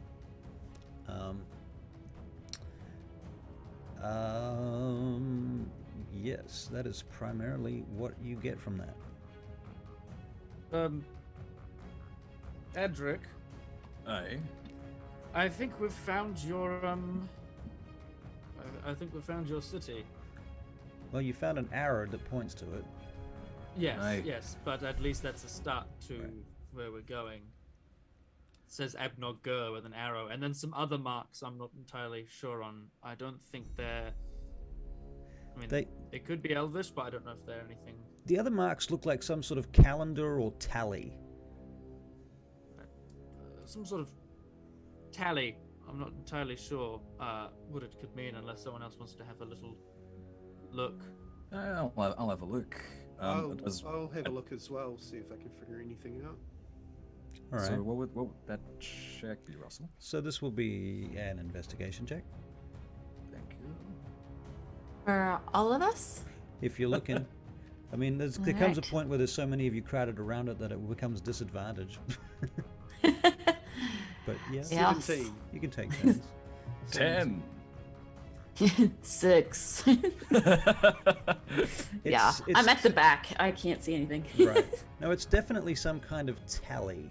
And the marks seem to have been placed there over a long period of time. And there are literally about 93 marks on the wall there that have been marked there. 93 times something has happened.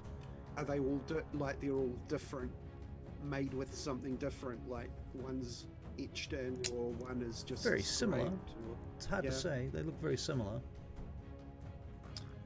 Yeah, they definitely look to be markings of some sort. But it could be a passage of time, or something. That's as good a guess as any. Well, I don't know how much more there is to see in here. Shall we continue? Yes, I think so. All right, so who goes first to step out to the shore? I think Adric does. All right. Adric, you step out and you're standing next to an enormous black lake. It is the mirror of the lake above. There is literally a lake under a lake. Isn't that frickin' weird? And Exception, man. between here and there, there's this sort of huge pillar of stone that just goes up to wherever the island is above you. And as you kind of look around the shore, you can see there is a bridge that leads off. It's like a highway that goes over the lake, and it goes for miles. It's quite low down on the surface of the lake, not very far above it, and in some places it gets higher and lower, and you see watchtowers along this really long highway that just leads off along the horizon. And in the distance beyond that, you can see this shape that is kind of moves you to the bones when you realize what you're looking at. It's some kind of ancient city, and the shapes of which are disturbing. They don't even make sense. You don't know what constructed this. This is not dwarven. This is not elven. This is something else, and it's huge. And they're not giants either. There's nothing humanoid about this. This doesn't have any kind of ergonomic sense. Does that make sense? Yeah, it's very non-Euclidean. Yeah, and you can't tell what it's for. Like, what are these shapes? What are these structures? Is this just fallen to ruin? Is that why it doesn't make sense? And it's all in silhouette, of course, because it's about 12 miles away. Oh, I hate that. And this is a not massive great. flat chasm that you're inside, this underground chasm that's at least 12 miles long in this direction, just in this direction. This does not look good, but I No. believe this is the way we need to go. It's the only way we can go, I believe. Well, shall we? If this is Abnon Gur, I do not think we will be welcome. And I'll have Why perception not? checks again from everyone, please. Perception, Oh God. 19. That's a 6. Adrian, are you like sitting there with your eyes closed, or what's the deal? Oh, I just thought you said it. I haven't really actually approached the shore. I thought this was still while we were in the head room. Right, so you guys In are that still in case- the head room. We'll call it the head room, or the base of the well. I'm still in the max head room. Max head Um, room. Max's head room. Bird. Wah, ha, ha. All right. I'm still in there at least, so discount that 22. All right. So Adrian did not roll. Okay. So this is then for Adric, who's a 6. So he's obviously busy looking at this bridge and the city in the distance. Very not comfortable with how this fucking city looks. I don't like it. My So, builder so senses what are are you tingling. seeing out there then? Well, there's a lake, a bridge, and a city that looks wrong. Goodale and Leith, you notice there is a small fishing boat moored to the shore nearby, almost underneath the bridge. And it's just sitting there, tied up, floating. I think perhaps we should take this. It doesn't seem to be. Maybe we should maybe commandeer it. How dim is that? Well, I don't see why not. What's the worst that could happen? Everything is the worst that could happen. It could sink and we could all drown, you know. Adric puts his hands over Edrin's ears. Hey. There was Leith's mentor, Maeve, mentioned an aboleth that slept under the lake, and I assume he meant Oh. in the lake. Now I'm starting to think, now that there is a lake You- under the lake, I'm starting to think that he You didn't think he mean. meant Ah. the aboleth was here? I'm thinking the aboleth is here, is Oh. in this dark, grimy, briny lake. And I'm not. No. Just no. No, I'm not. I can't. You can't do it.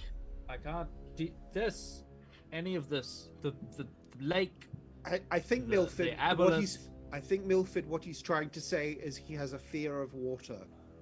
Oh, that's all right. We'll just punch you out, and there you are. You'll be out for a while, you know. No, that won't be necessary. Edrin, would it be all right if I cast a calming spell on you? Well, you can do that too. But you know, the punching was good. Yeah, I'm going. How long do you think it will take to get to the other side of the lake? Ooh. Hard to tell. It's quite far away. Well, that is true. How long does the spell last? Only a minute.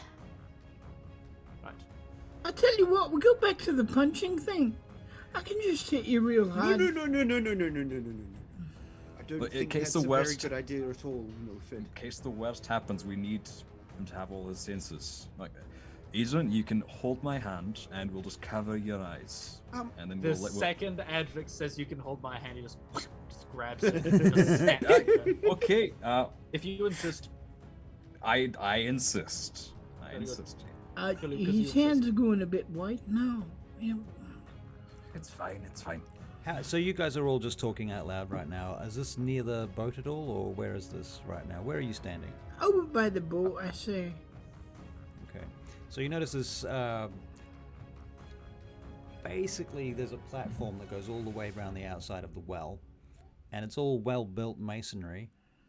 And then there's a kind of a scree slope that heads down to where the boat is tied up to a wooden post that looks like it's been bashed into the ground there by the edge of the lake.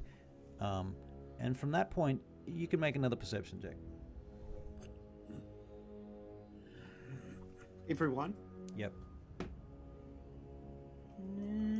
Out of 10. Wow. Steven. 19. 6. 19 is good. Ole. 19. Wow. Okay. So Leith and Milford so far. Is that leave Really? anybody else? On a 7. Got a 6. Oh, sorry, not Leith.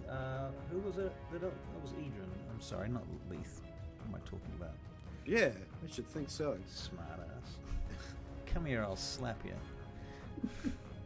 Okay, so Edrin and Milford, you notice a small figure, a short figure, with platinum blonde hair about its head,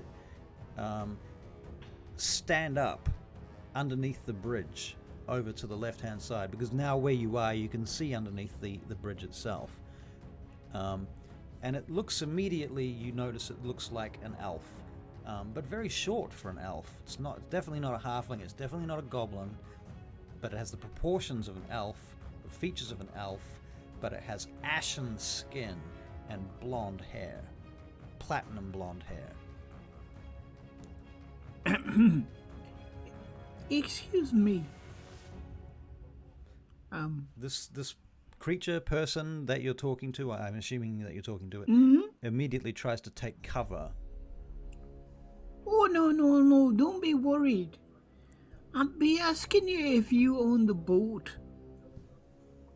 This figure sort of leans out. Yes, that is my boat.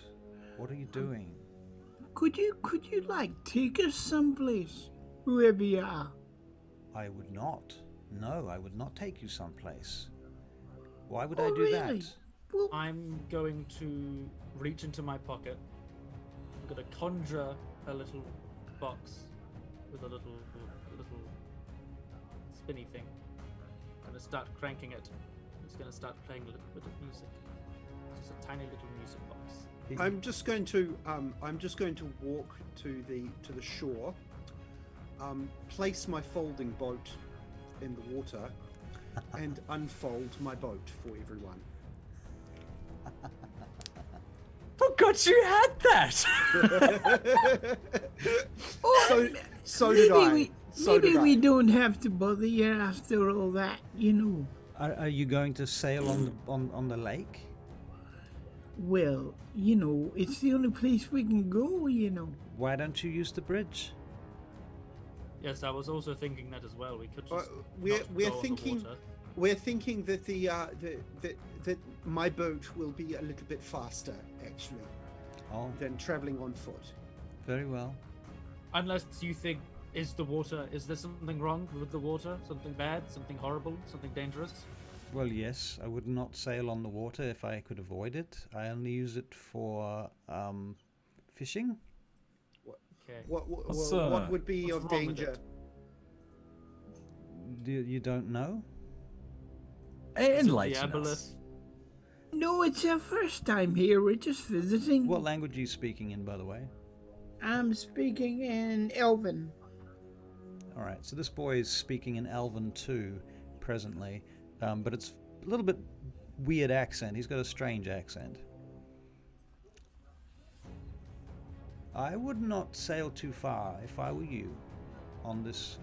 He watches you unfold the boat, the Leith, and he's quite impressed. Maybe your boat is fast enough to avoid the tentacles, but I'm not sure. No, I'm. Leith rapidly folds the boat back up and goes, "Tentacles, you say?" And Bridges, we're going on the bridge. Yes, I think we should possibly go on the bridge. Are the tentacles able to reach onto the No, bridges? we're not talking about the. No, and I just take a moment to just walk away.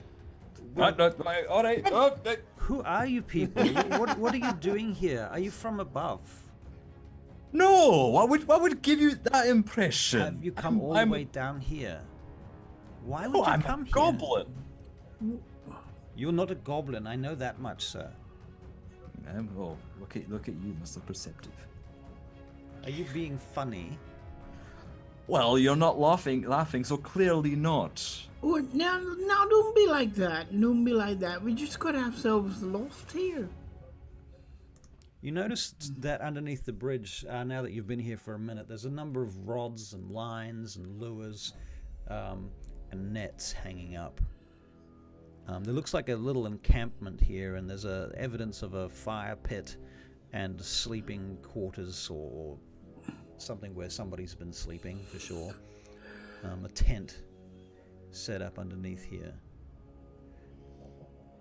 Anyone want to make a survival check for me too, please? Yes. Cadale's gonna send a message to Edrin. Edrin, do you still have your disc, your floating disc that used to transport me on? I could, given some time, I could conjure it up. Yes. Okay. 20. 7. Wow. Milford, then, you notice some strange tracks that you've not seen before Sorry, it was supposed to be nature, wasn't it? around here. Pointy-looking points in the earth. Excuse me, sir. Yes. What made these? Oh, just some creatures that live around here. The sea life comes up once in a while, and I have to chase it off with fire. Oh. Okay, how Crabs. big? You know, Edrin just has his ears in his fingers at this point. There's large crabs that come up from the depths sometimes. He points over to some stones on the far side. He says, "I can show you the carapaces if you like." I'd like that. He takes you over to the carapace of this giant crab on the other side of the bridge. It's just laying there. Yes, big this is one's been dead for a while. What's your name? I am Adric. How terribly rude of us. We didn't introduce ourselves. Oh, no. My name's Adric. What's yours? Oh, I am Zin. My name is Zin Ilfalkir. Zin Ilfelkir. It's a Yes. pleasure to meet you. Could you tell us what that city is in the distance? I'm not familiar with that geometry.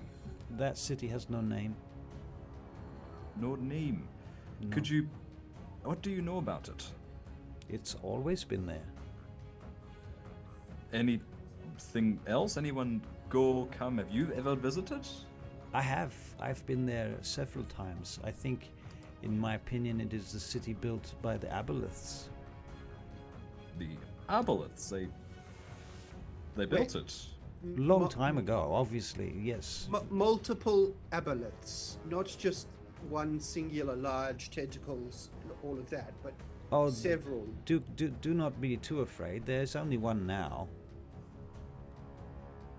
I think they're all dead. There's only one that survived the cataclysms and everything else that has been happening over the centuries and the millennium. Right. I see. Do you have any food with you? Adric rummages through his backpack. Do I have any food? You've got some food. Yeah, I've got some rations on me. I absolutely happy to share. For you've been so hospitable. Yeah. Thank you so much. I appreciate these foods.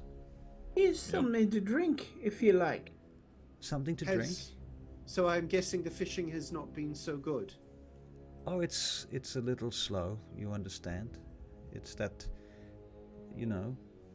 I'm kind of tired of the salty, briny taste of these fish. They have the flounders here, and I'm not sure that they have not mutated into something different. Just wondering, sir, Mr. Zinn, Yes. are you a drow? You don't know? Well, we've met one before. I'm just making sure. I don't want to assume. Well, yes, I'm just a child. Okay. Yes, it's just because of your stature, I was a little bit thrown off. We're used to them being taller, but you being a child makes sense. A young adult, rather. Sin, what are you doing out here by yourself? I'm surviving. I'm well. Where are your parents? I don't have any parents. They're gone. Do you want to make a insight check, please? I do. Adric's one step from adopting this poor child. That's a crit. 21. Wow. Yeah, he's clearly lying. Oh, never mind. All right. I don't have Oh. any parents. I think they're dead. You think they are dead? Did you look for them? No point. I wouldn't want to find them. Aye. So, I guess you're not willing to return to Abnog Gur then. One day we'll return to Abnog. It's because, well, I do have some friends here, but they will help me one day to return to Abnog. But they're not ready yet. We have to be ready to go, and it's not the time. What would require you to be ready? Well, we have to... The Azarak, she needs to regain her honor, her lost honor, and then we can return. Who is this Azarak? Oh, the Azarak is my friend. Your friend? Adric has a quick look around. You're the only one I can see on this beach besides ourselves. Well, she doesn't live here. She lives further up towards the forge. The Forge? Yes. I've been learning some more every second. What is this Forge? Sorry, as we covered, we're complete novices down here.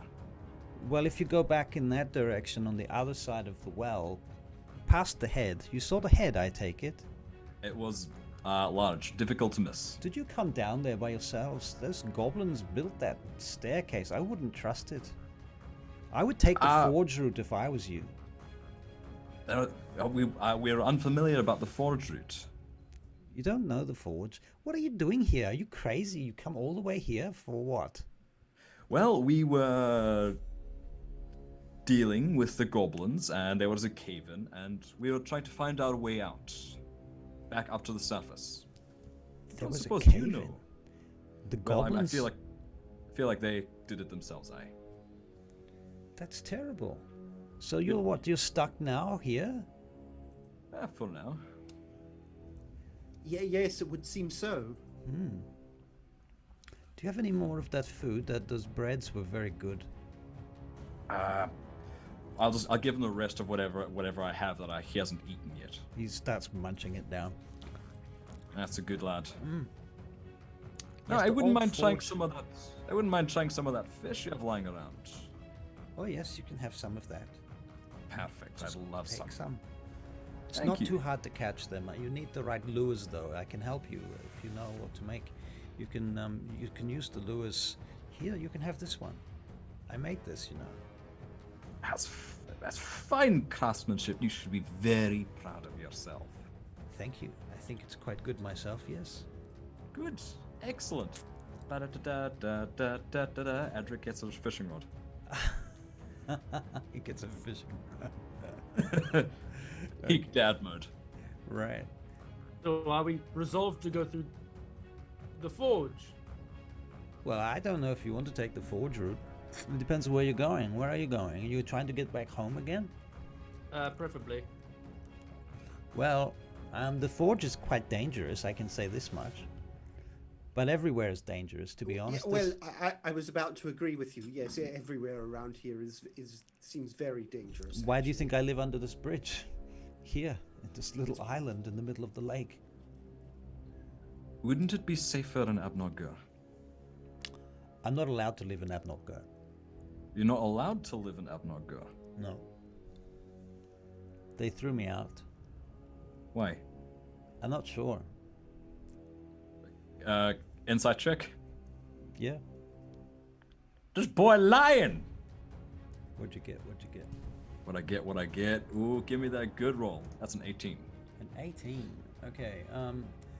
You actually don't think he's lying this time. You think there's more to the story, that maybe he knows more about it, but he's probably not lying. Is it something to do with Dazarak? No, not really. It's got more to do with my mother. Okay, Who's your look, mother? my mother is alive, but I don't want to talk to her, and I don't want to see her again. How would you like to come to the surface with us? I can't go to the surface. Are you insane? I wouldn't be able to breathe at the surface. The air is too thin. We've known drow that have quite successfully breathed above the surface. You're lying. I know you're lying. It's impossible. Drow cannot survive on the surface. No, not lying. Going to encode thoughts. I'm going to pull out the memory of Kayla, Clay. You don't want and to do that. Just them breathing above, not them. Oh yeah. As Just opposed to them them- not breathing above. Yeah, just them, just like, I'm assuming because they were sitting on our cart and they're just sitting on the cart, breathing in the air. Well, how did you do that? What are you doing? This is amazing. Where did you get this power from? Are you wizards? I am, yes. The others have far greater skills. You're a wizard? Oh my goodness. That is truly, truly impressive. You should see what she can do. Goodale's amazing. You look over to Goodale and I think your friend has gone to sleep. Oh, she does this. That happens from time to time. Yes. She's just, communing with her god. Give her some space. Is and her everything will god be the god okay. of sleep or something? God is somewhat absent right now, but Alright. Well, But- if you say so. that doesn't answer my initial question. Down here isn't safe for a lad. How would you like to come up above ground with us? Well, Should yes. be a bit- Alright, I'll come with you. But, I'm not sure if I want to leave all my things here. My boat and everything is my life. Well, there is a boat above ground, and you can always get new things. And especially for a boy that is so talented at making fishing lures, etc., Won't and they- fishing. Won't they kill me upstairs, up there? Not with us. Are your friends waking up again? I can't see Joe. There we go. Good day all. How are you feeling?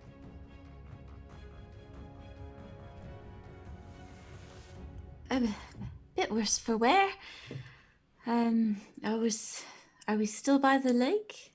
Yes, you're still by the lake. What was the last thing that happened when you? I'll let them ask that question. Actually, You were still by the lake.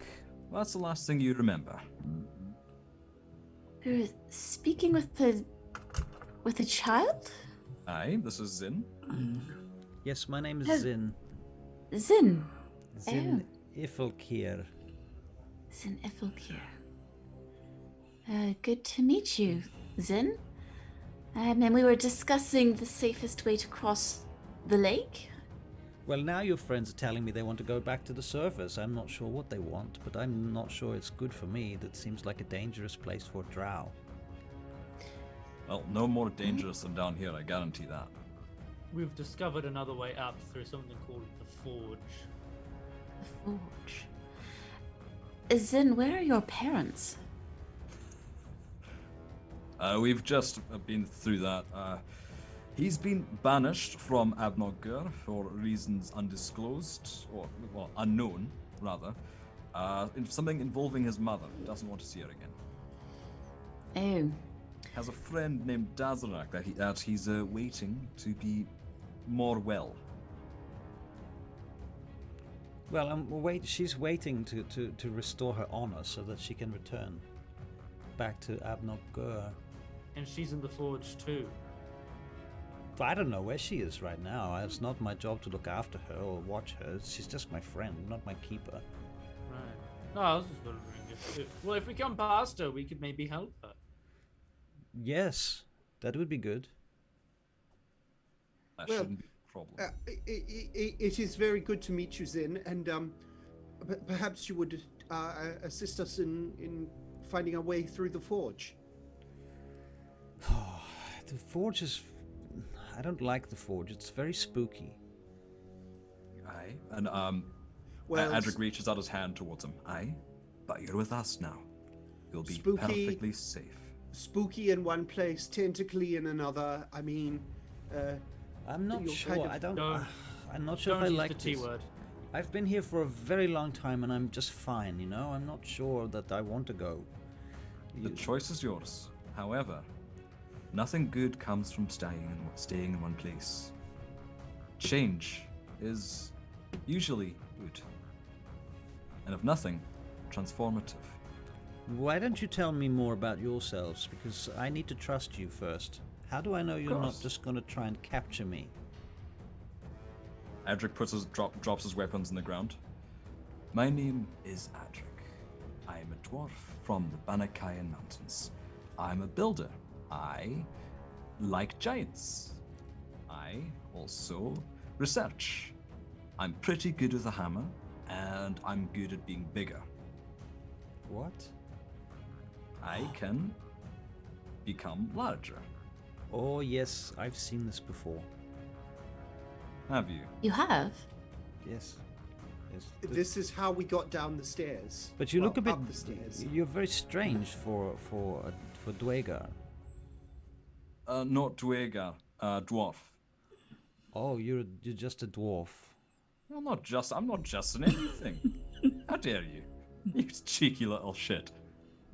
What? I'm sorry. I've not met. No, it's fine. It's fine. I'm teasing. It's okay. No, I'm not Dwaegar. You're not a Dwaegar. No. Mountain dwarf. A mountain. So you're from. You're from The Banakayan Mountains. Oh, I see.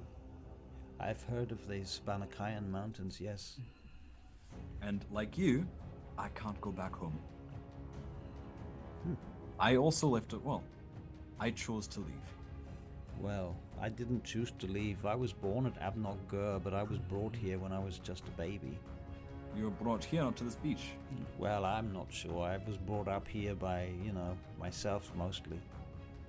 I had a little bit of help from Dazarak and some others helped me. But, yeah. sure you'd like to be a bit more secure. Well, well then, my name is Leaf, and I'm as you can see, I'm an elf. I'm a little, how would you put it? Alienated from my own people as well. I'm from a very small clan up above, quite nearby, that was put together and ripped apart very suddenly, and quite recently as well. I feel your pain in not understanding the larger world, being alienated from your parents, and I'm not sure what any of this means, to be honest with you, Mr. Lath, was it? yes, that's right. My mother's name was Makida Ra'ash. Well, that's not actually her name, it's a title, but she's very high up in Abnor-Gur, I think. And I'm just a boy, and boy children in Abnor-Gur are not the most welcome. I see. So she is an elder? So, out of game,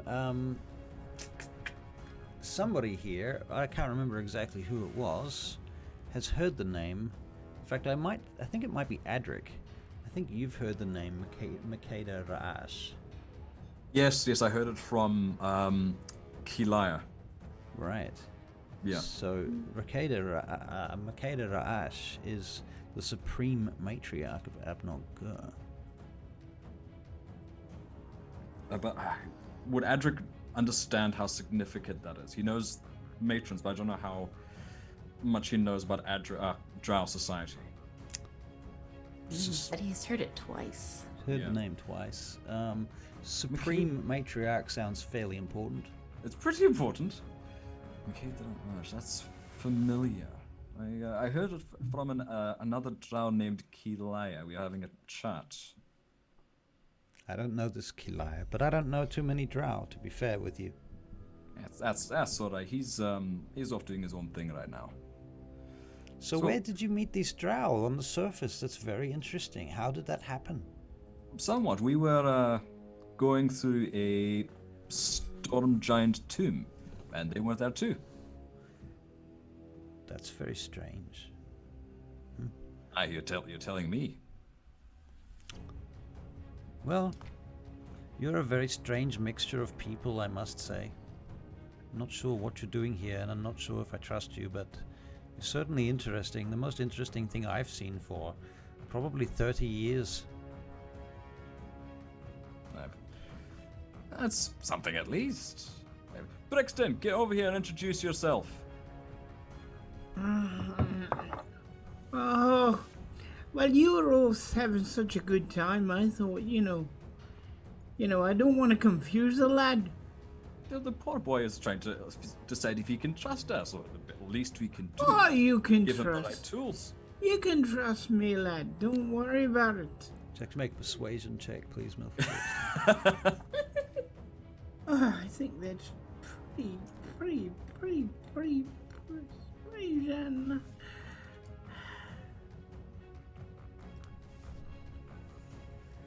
$16. A 16. Alright, yep, you're fairly persuasive. Don't worry about it, lad. Yeah, you can trust me. There's nothing special about me. This lot, they're special. Me, I'm just normal. What's so special? What is so special about them, Mr. What was your name? Brixton? Yeah, my name is Milford Brixton. What a strange name you have. I come from a big city called Vaingate. I think I've heard of this city. Someone told me a story about it. Oh, it's a very big city. Is it as big as the Aboleth city over there? Oh. And Milford, looking over that direction, you're honestly not sure. I'm not sure. I'm not sure. You know, I haven't actually been to that city over there. But I would say it would give it a run for its money. I'm not familiar with this expression, but it sounds interesting. Oh, it is. It is. It is. Nothing like a good run, you know. Do you like fish, Mr. Brixton? Oh, I've been known to partake, you know. But I've got some here that's almost completely fermented now. It's almost perfect. oh, lad, I tell you what, I've just eaten not long ago, so I don't know. Thank you very much, though. I'd be prepared to share it with you all. It's my best one. Absolutely, there's nothing we'd like more, isn't that right, Brixton? Oh, I see. Yeah, absolutely. Yeah, I'll have a little piece. I'm fucking clueless. All right. So he goes and he comes back with this beaten up old pot that he has that he's been hiding behind some rocks and under some covers of some sort of cloak or something there. He pulls it out and he comes over there with a ladle and he opens it up. I've not had this open for probably 8 months now. I think it's probably ready now. Can you smell that? Oh, it's perfect. It's certainly something, lad. It's rank. And is this what you eat normally? Is this the traditional food of your people? I have no idea what their food is, to be fair with you, milady, but this is what I call blackfish, and I like it.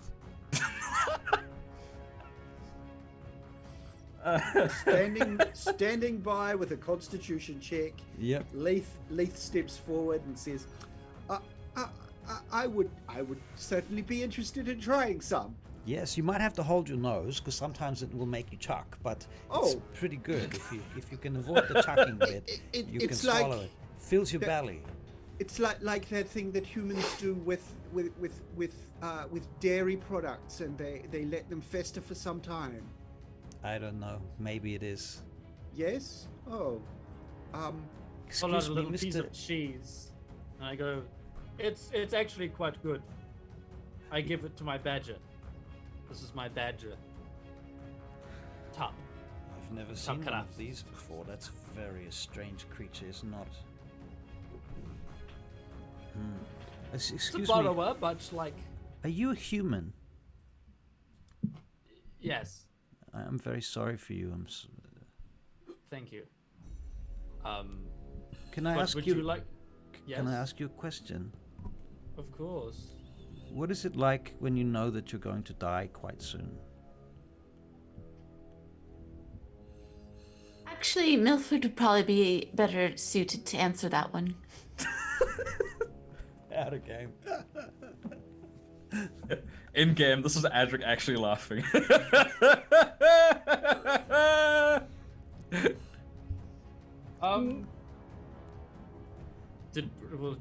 He looks at you and he looks at Milford. He looks back at you and doesn't really care where he gets an answer from. He just wants to know the answer. Leith is kind of looking confusedly at the same thing and going, "What's so funny?" It definitely puts perspective on what you can do. What do you know, lad? What? I've nearly died. Well, let's say twice now. And it's pretty good, you know. What? It's good? Yeah, well, yeah, there's all these wonderful, you know, you basically end up in a copy of where you used to be. That's not what I heard. Or maybe in your case, maybe it's different. Well, I think I'm supposed to go to this place called the Demon Web Pits. I'm not sure it's going to be a great trip for me, but I'd like to postpone that as long as possible. I mean... Yeah, but humans, they've got other places to go, you know. But that's not my question. My question is, why does he look so old? Because he is, lad, he is. I mean, yes. The He's diet doesn't relatively old. He's quite I am different. considered. I'm middle-aged, but I haven't looked after myself well. Does it hurt when you're walking? Sometimes, yes. Sometimes, yes. Especially if I drink too much, then my gout plays up. I don't know this thing, gout, but yes. It's swelling, very painful swelling. A joint can grow up to be and I find a rock that looks relatively like a grapefruit, just that general size, and I go about that big. That's terrible. We elves never get these things. No, you're the lucky ones. I think you need some help, but it can't be too hard to fix this. Oh, it just takes a little bit of rest. You just, don't drink for a day and sleep it off. Are you afraid that if you rest too much, you're going to run out of time?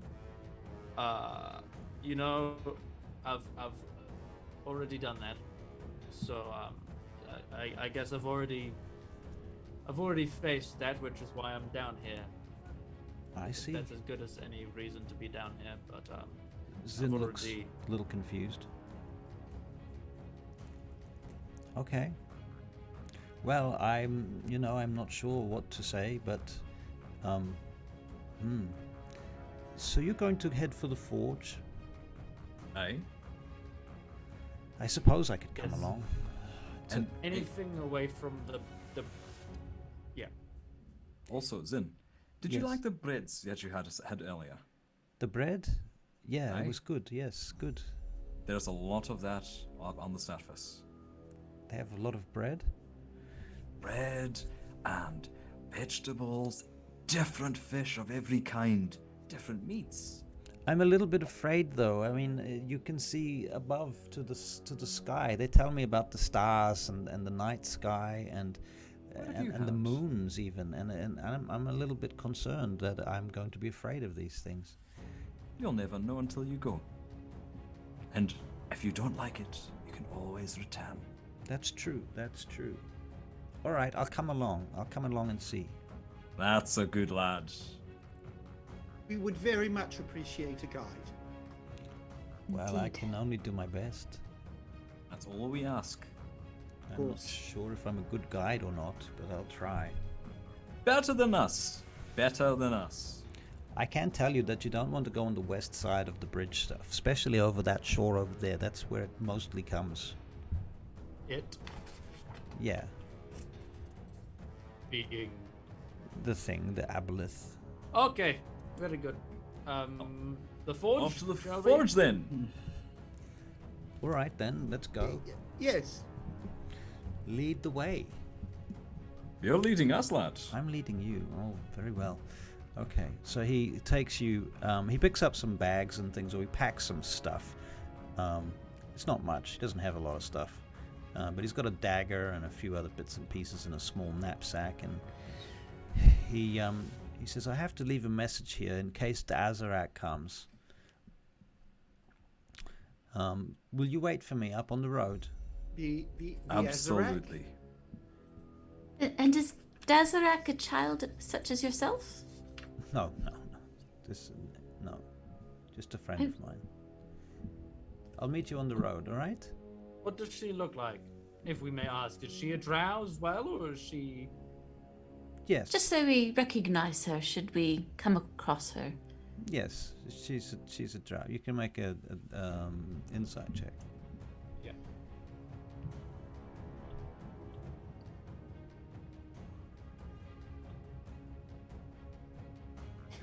Adra got a 20. Wow. Got a 15. 13. 13. Yeah, Goodale, you take it at face value. Edrin, you're a bit suspicious. Adric, you definitely, he's. You think just from your interactions with him that he's hiding something. I'm not gonna push it just yet, but I'm just gonna put it away for memories for later when he trusts us better more. Okay. So he says, I'll meet you up on the road. Do you guys head up on the road? Yes, He indeed. takes a minute to collect some more things and does some stuff downstairs underneath the bridge. And then he comes wandering up. All right, I'll come. Let's go. And he starts walking off in a singular direction, in the opposite direction to the Aboleth city, around the little island beneath the island, at the bottom of the well. And on the far side, there is another bridge. Continues very much like the same bridge that you have already found, that leads off like a highway across the lake. You see a couple of smaller islands, however, not too far away, and every couple of miles you believe you can see a guardhouse or something in this direction. And as you go this way, can you make perception checks, please? I'm clutching onto Adric's arm at this point. Oh, nuts. 9. 30, 20. 8. 21. And Milford Brixton, what do you roll? 4. 4. Okay, so it is Goodale and Edrin, is that right, who succeeded these checks? You two notice a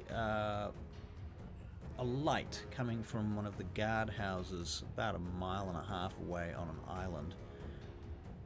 Just a flickering of flame or something, perhaps. Hard to say what it is.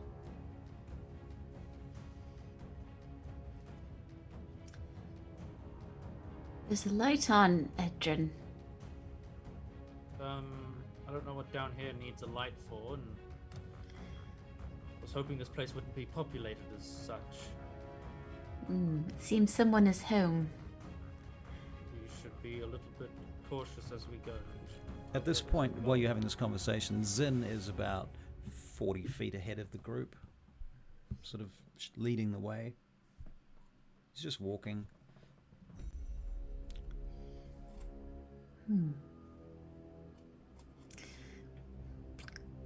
Do you see that, fellows? There's a light on over there on the island. Oh, would you look at that? It's basically the road that you're on has a guardhouse on it, and that has a light inside it. As Zin seems fairly confident, and whatever's happening, I'm certain they're entirely reasonable. Perhaps it's the Azarak. And I don't know whether that's a good thing or a bad thing. Or perhaps it is a guard tower, and these are actually guards, and we're going to be bargaining our way out. Lad! Oi! You run up to Zin, or you yeah. catch up to Zin? Yeah. Oh, Mr. Brixton. I see there's a guardhouse over there. What should we be expecting, lad? Oh, you mean the light inside? Yeah. That's probably Dazarak. Might be some friends. Okay, so they're all friendly like then. I would think so, yes.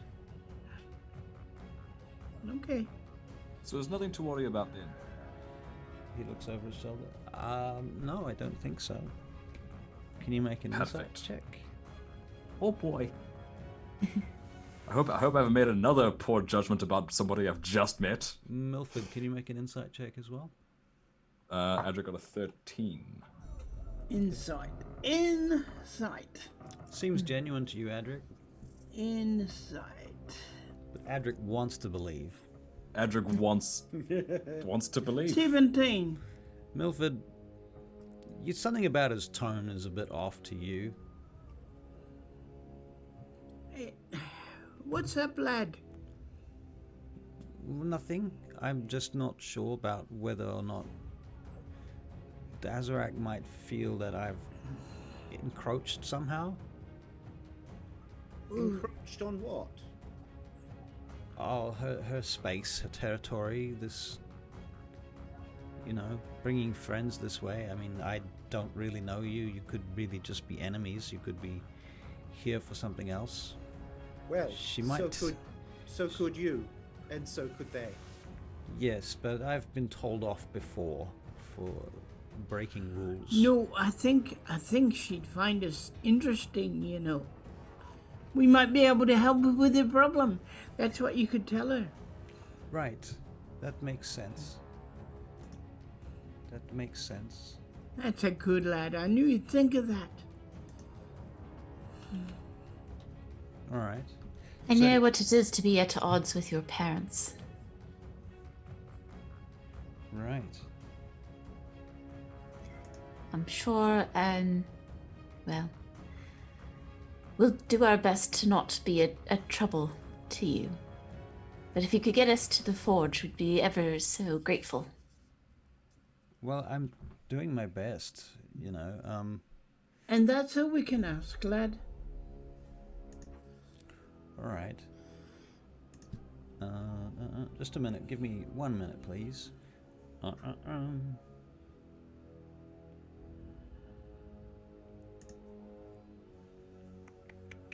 Excuse me. Please talk among yourselves.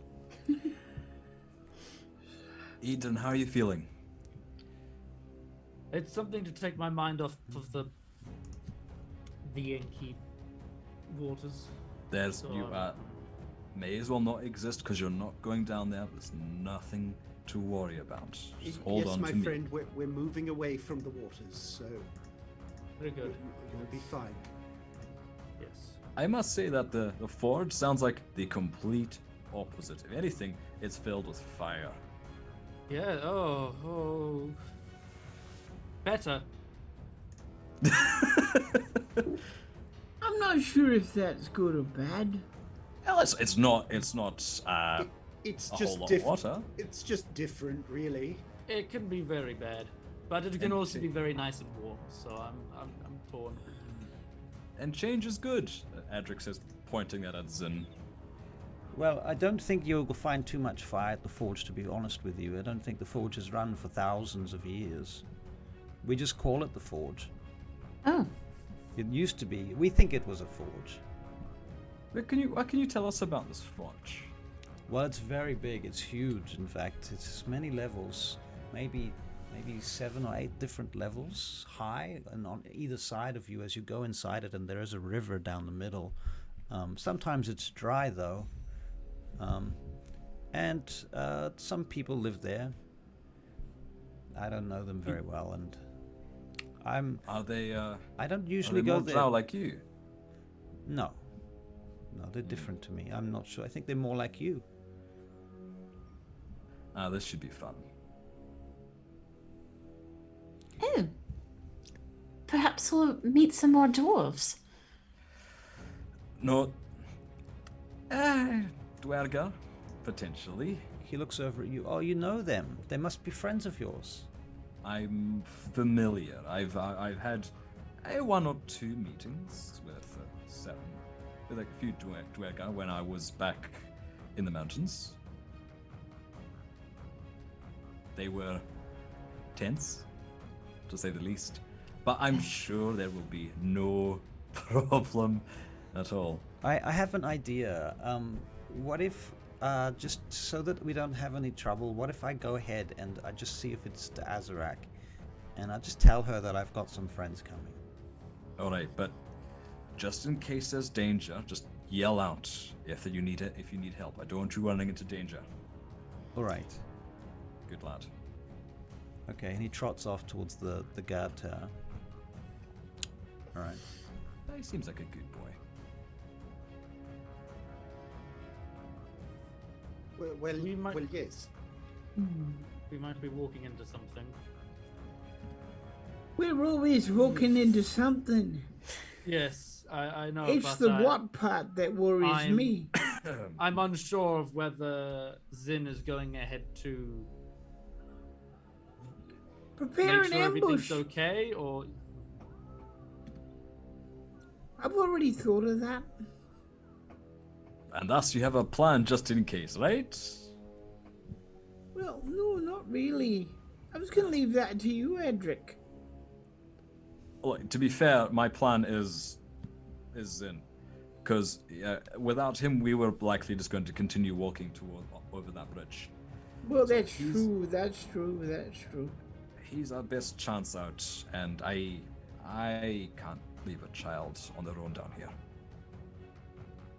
And of Yes. course, we got all these wonderful people working with us. So it's not altogether hopeless, just maybe a little bit of hopeless instead of Does a big seem bit. very Brixton, capable. was that optimism? You've grown. Oh yeah, I know. What being with you lot has done to me. What can I say? Can I get perception checks from everyone, please? Oh boy. Yay. Yay! Oh, Yippee-ki-yay! 16. Oh, no. Crit 1. Oh, it's what? A crit brutal. 1? Yeah. Adric is hasn't noticed anything because he just has a warm fuzzy of a Brixton's growth. He doesn't Wow. feel so alone anymore. Leith and Milford, you both hear something wet and watery coming from off the side of the bridge down in the water. Something sploshing. I think maybe we should move off the bridge as quickly as we possibly can. Oh, Why is that? okay. To where? There's something in the water. What? There's something in the water. Oh. I suppose let's keep heading towards the guardhouse, eh? Yes, swiftly. Right. As you get to the guardhouse, as you're approaching the guardhouse, there's an archway, and you can see through to the other archway that leads out the other side, and the road continues in that direction. And you see some figures crouched around a small fire inside there. And as you come in, I'll get you to make perception checks again, because I love making you make perception checks. It's my favorite thing. It's called tension building. Oh boy. Oh boy. 10. Oh. 7. You guys suck at this. Man, I wish I still had that Meredith's tears working, but I don't think it is. 12. God. 12. Wow. I'm sure it's fine. All right. Initiative. Oh. Alright. Oh, you gotta be 8. kidding me. 2 nat ones in a row. Fuck me, that's a 3. Oh, You you're guys going- really Hey, suck. you're going ahead of me. No, Goodale! What is up with these dice? Oh, fuck, no. Adrian, what did you get? I got a 2. You got a 2. It's only 3 of us initiative. rolled a Come nat on, guys. 1. It's only initiative. I got It's a not- 2 as well. that bad. Leith, One what did in you get? initiative. I got an 8. An 8. Wow, Yeah. that's actually the best out of the whole crew. Yeah. Okay, so Oh. Milford was a 4, Adrian was a 2, Leith was an 8, Adric is a 3, Goodale was a 2. Is that right? Yeah. The good news is we all just fucking dunk on them at once. After we get dunked on. All right. At that point, everything goes dark around you. Shit again. Adric, Constitution saving throw, please. Oh boy. Oh, if this little shit is working with the goblins. That's 14. 14? Yeah. All right.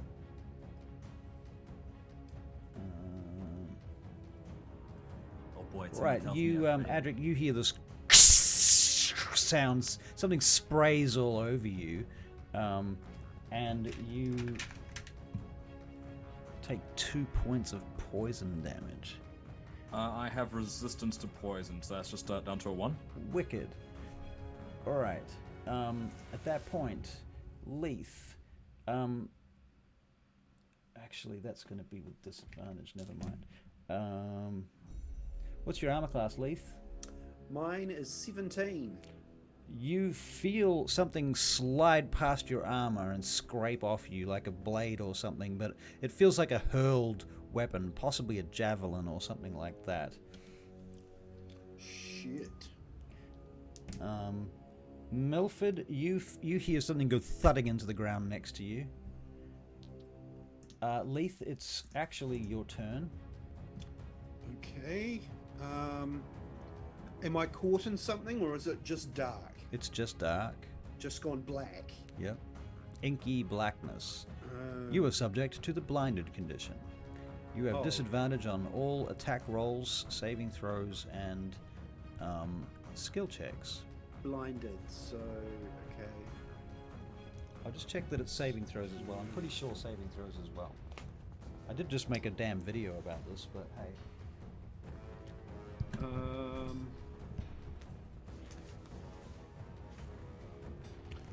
What can I do in the blinded condition? I can basically lie down and make myself prone. Blinded condition. Yep.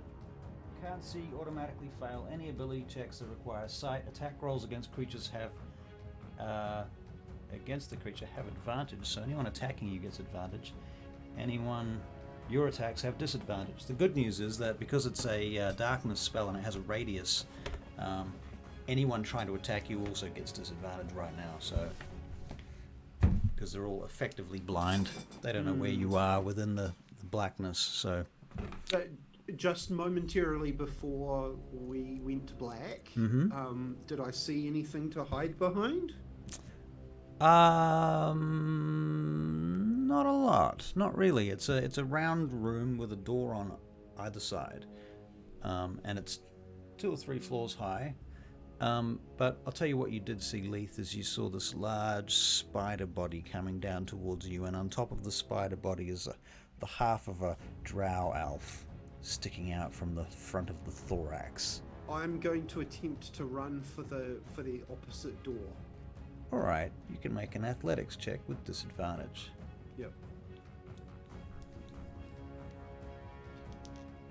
Watch me roll terribly. 11. You trip over. Mm-hmm. You're now prone. But that's good news if anyone's firing ranged weapons at you. Yeah. Okay, that's your action. Do you have any bonus actions you want to use? No? No, I can't see anything to cast a hex on, so... Alright. Milford. I'll tell you what you do, Leith, is you do come out of the blackness. You do find your way out of the edge of the blackness. Oh, okay. Can I see anything? From what you can see is the door, and you can see this big cloud of black behind you that you've just popped out of. You can't see anybody right now above or around it, though. Right. No. I'm just gonna spend the rest of my movement crawling towards the door. Okay. All right. So you're on your way towards the door. Milford, what are you doing? Cannot hear you.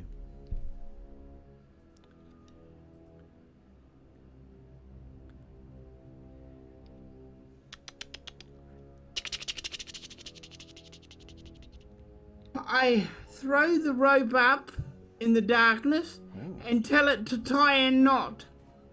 Okay. So you basically just get it to go straight up and down like a vertical rod. Yeah. And then knot itself. Yeah. Okay, so now it's got a ladder of knots on it. Yeah. Okay. Cunning. All right. And you're going to climb up it? Yeah. Okay, so that's your movement. I'll get you to make an athletics check with advantage to do that. Okay. And because I do not believe that this requires sight to do this. Athletics.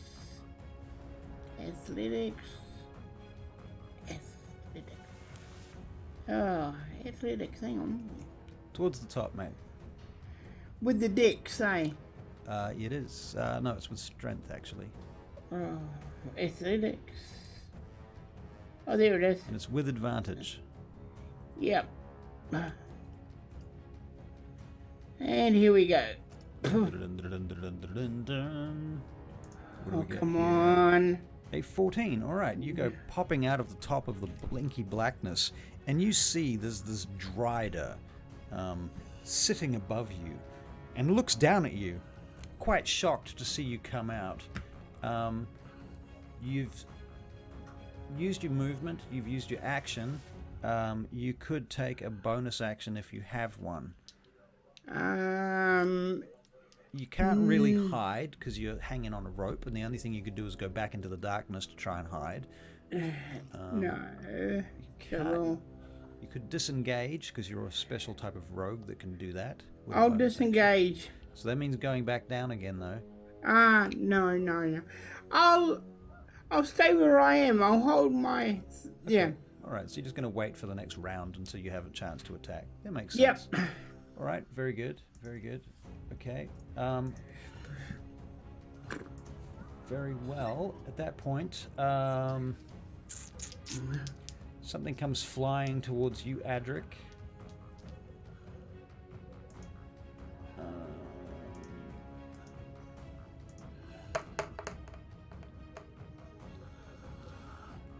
And you hear a coming from the other side of the room.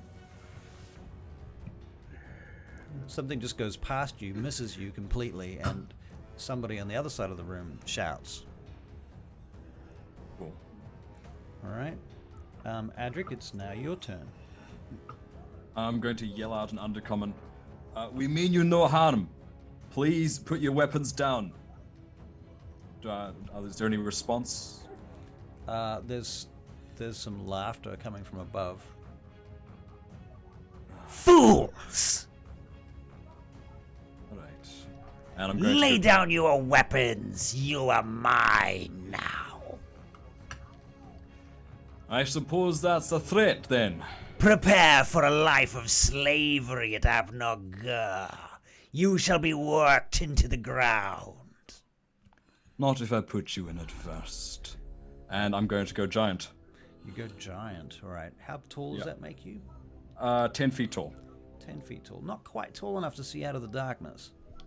Could I hear how much higher the voice is than I am? You can make a perception check. Okay.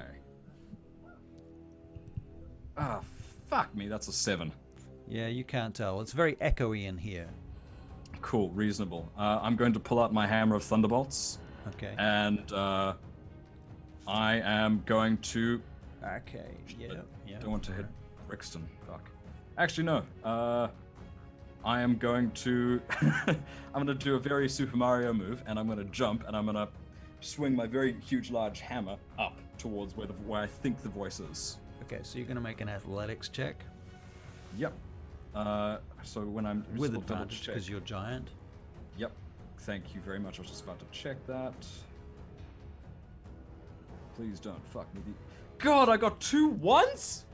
Oh dear. Oh, you've hit so many ones tonight. Oh. I was doing really good for the first half. Tonight. A There's been pair at of least a ones. dozen. God. At least a dozen ones. There has to be like some bingo for this. Anyway. Cool. So that Okay, happens. you hit the wall, and you lose your attacks, your moves, Okay. etc. You slide down the other side of the wall, still in the darkness. Still in darkness. Okay. Yep. Sorry about that. No, Two that's fucking dice, man. Edrin. My apologies. I'll get it right one day. One day. I'm going to move. I'm just going to where we entered, and you said there was a fire. I'm going to try remember where that is and run forward and not into it. Okay. So you're gonna make an athletics check. Yeah, or an acrobatics check might be more relevant. Let's go acrobatics, because at least I got a bonus. That's Alright. a total of 12. All right, you don't catch on fire. This is good. Awesome. So do I get out of the glow? Out of the globe of darkness. Darkness, yeah. Yeah, you find yourself standing near a doorway. Alright. From your point of view, you can see a couple of giant-sized creatures. Several of them. God. Are they above me or in front of me? Oh, there are kind of 2 on one side of the room, 1 on the other side of the room, and if you look up, you'll see a couple of legs of a drow, of a drider. Yeesh. The 2 that are on one side of the room. Oh, Oh, and you can see Milford Brixton kind of popping up out of the darkness as well, on a rope. Can I... I'm going to... Hang on. You're gonna scream? 2, 3, 4. I am just gonna scream. That's just what I'm gonna do. There's no way around it. All right. I'm going to cast Ice Knife towards the two Larger figures on the left-hand side. larger figures on the left-hand side. So All right. I'm gonna try hit one of them, but both of them are going to need to make a Saving throw. dexterity saving throw as well. So They fail their I dex attack- save. Awesome. So that's a 23 to hit the first one. All or right. The one that I actually try to hit. Yep. So that's 1 point of piercing damage. 1 That point one. of piercing damage. Oh no. Oh no! But if they both failed, they also 2d. Second, third. That's 46. So they take Yeah. 20 points of cold damage. Oh, 20 points of cold damage. So how many take 20 points? The both two of that them. failed. Both of them that failed. All right. And then I'm going to go back into the darkness. Okay, you go back into the darkness. Okay, Yeah. nice. All right. Goodale, it is your turn. So, I can't cast any spells in the darkness, eh? I need to be able to see. Well, it depends. You can cast spells that you don't have to see with, and if they only have like a verbal component or a somatic component, you can cast those.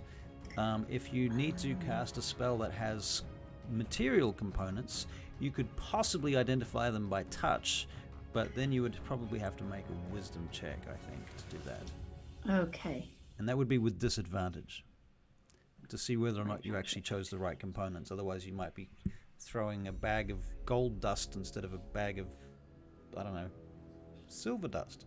Whatever. Right. Whatever the thing is. Okay. Goodale's going to crouch down, Mhm. and in the most dignified manner possible, she's going to crawl and hope to get out of the darkness.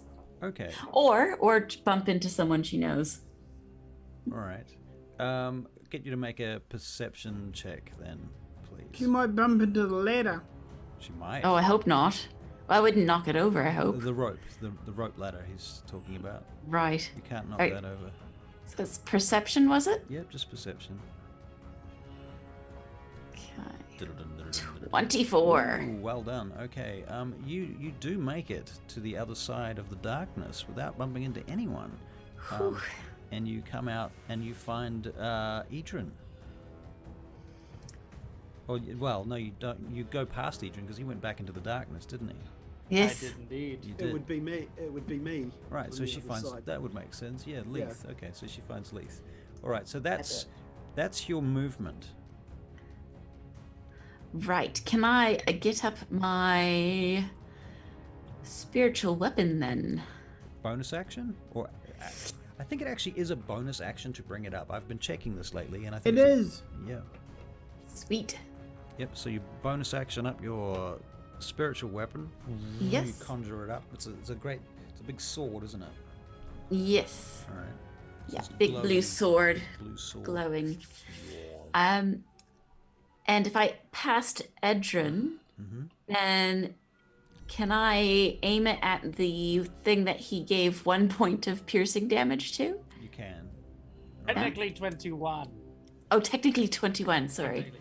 It was just the one. The one did. It was just like an extra little ow. Yep. Okay. Extra so you're little, gonna little slap. Swing at that creature. Okay, so basically it looks like a dwarf that's gone giant, and it has ashen skin, Ah. red eyes, like not glowy red eyes, but like very stoned red eyes. And I'm pretty sure it means me harm. Pretty sure. What you see at the moment is that these creatures are readying some nets. Yep. Okay. I'm gonna fire at it or try to hit it. All right. All right. Roll to hit with your spiritual weapon, please. Ooh, 16. Okay. That actually hits. All right. Do your damage, please. It won't let me. There we go. 4. Okay. Oh no, it's +2, so it's a 6. It's a 6. All right. Well, that one actually goes down. You how do you kill him? What happens to him? So the spiritual weapon hits him, goes right through his forehead. All right. Yeah. All right. So just and then he just collapses and falls to the ground in front of you. All right. Good stuff. So there's one down. Nice. All right. Okay. At that point, Milford. Let's see. What's going to happen is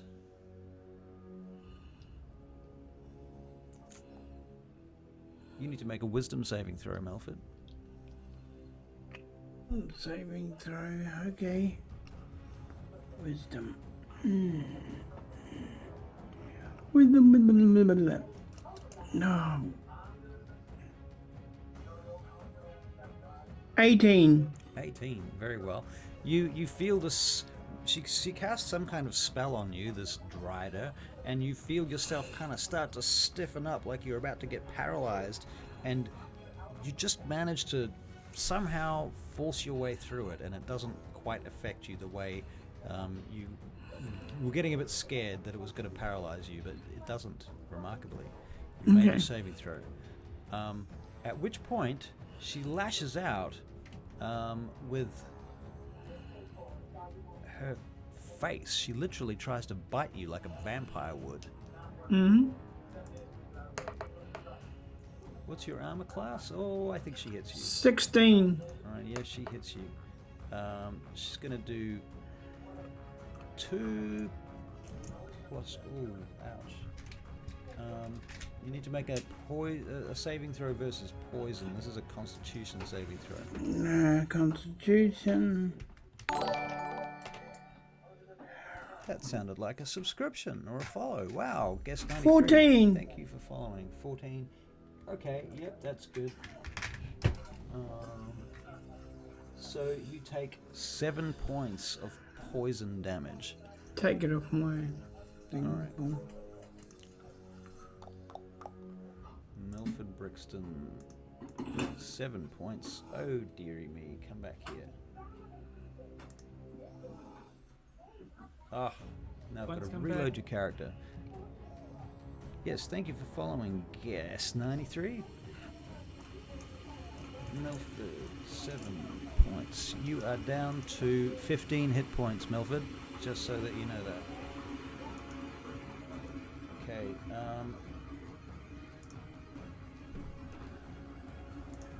at this point,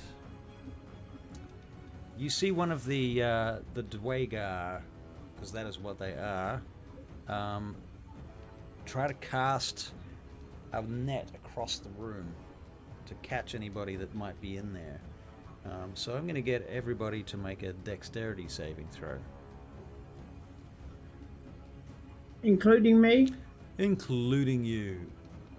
Is there just one Dwegar, or how many are there? There's at least 2 left. There's at least 2 others.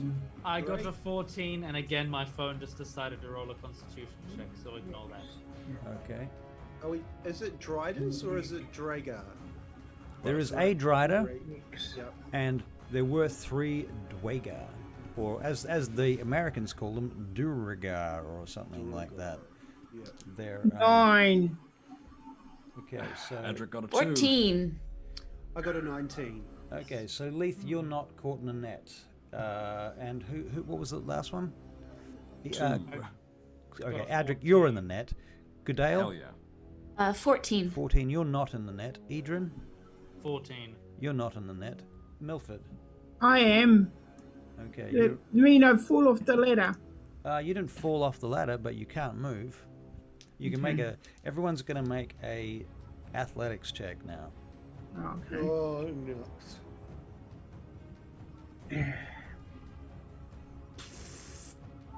A non-natural one. A non-natural one. A supernatural one. A supernatural one, because I have negative 1 athletics. Okay. My dice was this close to cocking on a 1, and it rolled into the 13, and I was like, oh, that's gonna be bad. I mean, that could still be bad, but at least Alright. not 15. Leith, you are now grappled. This means you cannot move. You cannot use any movement. Thus, Okay. you can use range spells, but you can't use melee weapons. But I'm no longer blinded, which is great. That does help. Yeah. Yeah. Right. All right. I also rolled a 13. A 13, and that was for your athletics check. Okay, so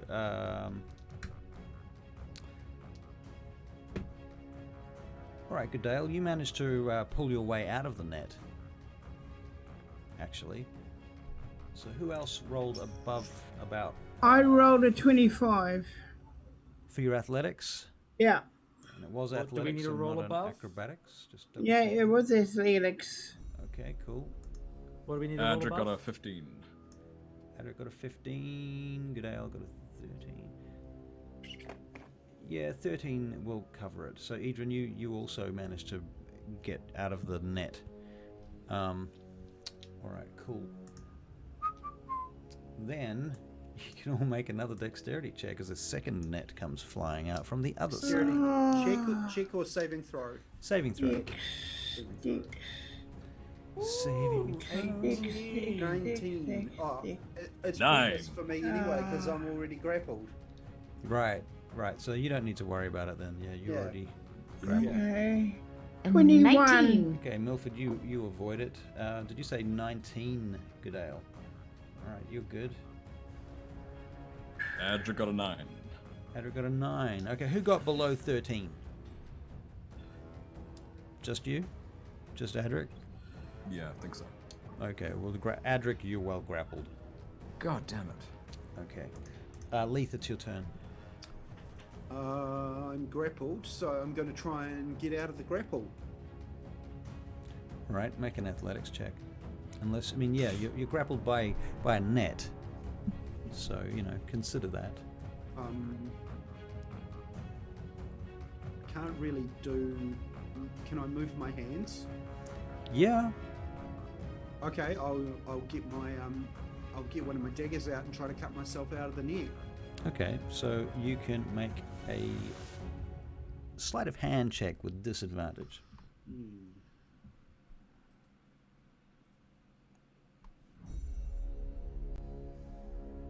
Ten. It's working, but it's slow. It's going to take probably 2 or 3 rounds. Right. Milford, it's your turn. Okay, I get my sword out Alright. and stab her. Okay, so you're going to try and attack with your sword. So you're Yeah. using one hand because obviously you're hanging on to the rope at this The point. rope with the other one, yeah. Alright, so you're going to take a normal standard attack with your short sword against the Drider who is above you in this Yeah. guard tower, engulfed in darkness below, hanging from a magical Sword. rope. Sword. Sword, here we are. Yeah.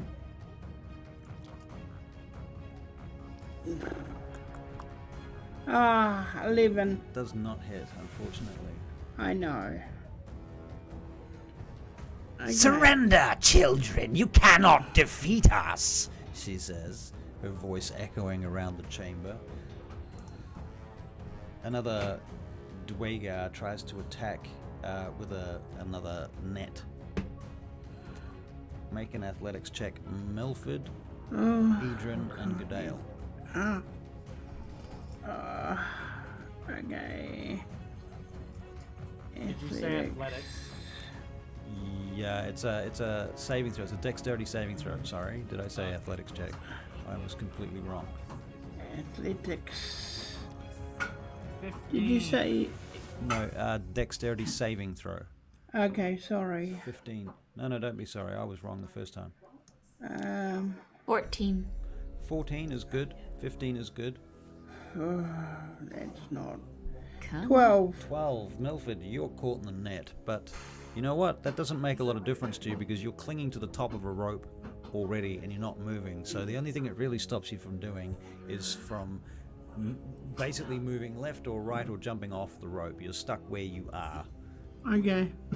You could fall directly down to the ground into the darkness if you wanted to, but really, And still be in the net. Yeah. still be Okay. But it doesn't stop you from attacking the Drider from where you are. Okay. To be Fine. fair, Milford, don't forget also you've got poison. Just Oh, yes. All right, Adric. I gotta get out of this net. So is that a strength or athletics to get out? Athletics. Cool. And you have advantage on that, I believe. Yes, for being the large boy. I got it. That's a 24. 24. Yep. All right. Yeah, you rip the net open. Woof. Is that my entire action? That's your action. Yeah. Do you have a bonus so- action? Fuck it, we need to get out of here. I'm going to use my action search. Okay. God, where is it? It doesn't matter. I'll fix it later. I use my action search. I'm going to go make for one of the Dwagar to take him out. Okay, so you just run towards the nearest Dwager. Are you still in the Yeah. darkness at the moment? Yes, I am. You are, okay. Where I feel I think the net came from. Okay, where you feel you think the net came from. All right, so you Yeah, can... so still a disadvantage. All right, so... Okay. Okay, so you're an attack with disadvantage. All right. Yeah, well, I mean, I'm still in the darkness. Like, I'm making an educated guess, but it's still a darkness. All right. Attack with disadvantage. That is a 14. 14 doth not hit. But it does hit Damn it. something. It hits armor. Cool. That's my everything. Because action surge just gives me one extra attack, doesn't it? Right. Yeah. So that's that. That's that. Okay, Edrin.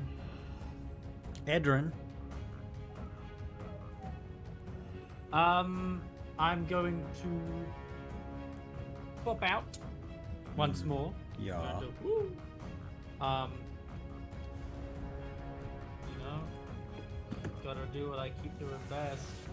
I'm going to ice knife. I'm gonna ice knife one of the Doga. All right. So can they also make a dexterity saving throw, please? All right. 17 to hit. 17 to hit. Does it hit? Does it hit? Does it hit? 17 does hit. Awesome. 17 to hit. So they take another 1 point of piercing. All right. And what did they get for their saving throw? So just quickly, do you go for number 1 or number 2? I will go for number 2. I'll go for the one that I hit with the blast from my previous ice knife. The one that you hit with the blast from your Yeah, previous because ice. the two that stood next to each other both got hit by the ice knife cold blast. One of them dropped because of Gadale, so I'm gonna go for the other one. All right. Very good. You do that. And they need to make a save, right? Yeah, I made a dex saving throw. Fail. Awesome. So they take 8 points of cold damage. 18. 8. Just 8. Okay. 8. Poo. So they have taken 9 points in total. 9 points of damage. Okay, very good. All right then. Goodale, it is your turn. Hello. Is everyone within 30 feet of me? Like the... Is The everyone whole- within 30 feet of you? You believe everyone is within 30 feet of you, yes. Fabulous. Incidentally, can you make a perception check? Yes. Perception. Perception s- check. Oh, perceptive 24. 24. Okay, Goodale, what you hear is the sound of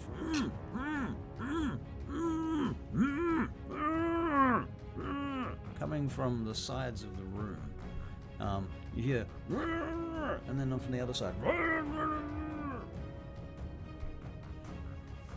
Oh, we've got company. sound like muffled cries. From your extremely high perception, they sound like people with possibly gags on their mouths. Ah. They've got some prisoners behind the walls, team. You're not sure if they're behind the walls or just behind the darkness. Sorry. Behind the darkness. Okay. Let's file that away.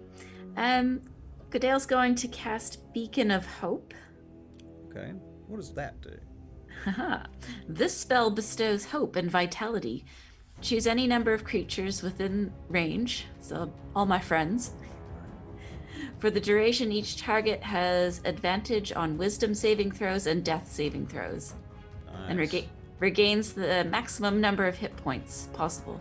Ooh, very nice. Oh, from any healing. From any So I guess. Okay. Yeah. Cool. All right. So is that your action or your bonus action? That's an action, and my bonus action, I will aim my spiritual weapon at the nearest Dwagar? Dwagar. That's the. All right then. So you move your spiritual weapon to the nearest Dwagar, and you take a 2-hit roll, please. 15. 15 does not hit, unfortunately. Nearly, but not quite. He manages to Dang it. last moment parries the spiritual weapon and pushes it away. At which point,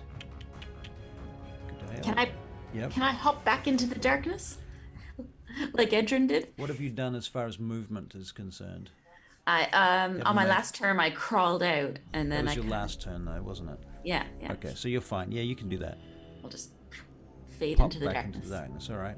Very good. Excellent. In that case, the Dryder. She swings at Milford Brixton with a longsword. Oh, and rolls a natural 1 and sends it sailing across the room into the darkness. Woof. She has 3 attacks. So her second attack, she curses and draws out a longbow from off her back and pulls an arrow.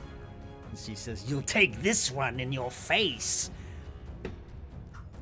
And she hits you with her longbow, Milford. Yeah, she's not very nice, is she? Not a very nice person.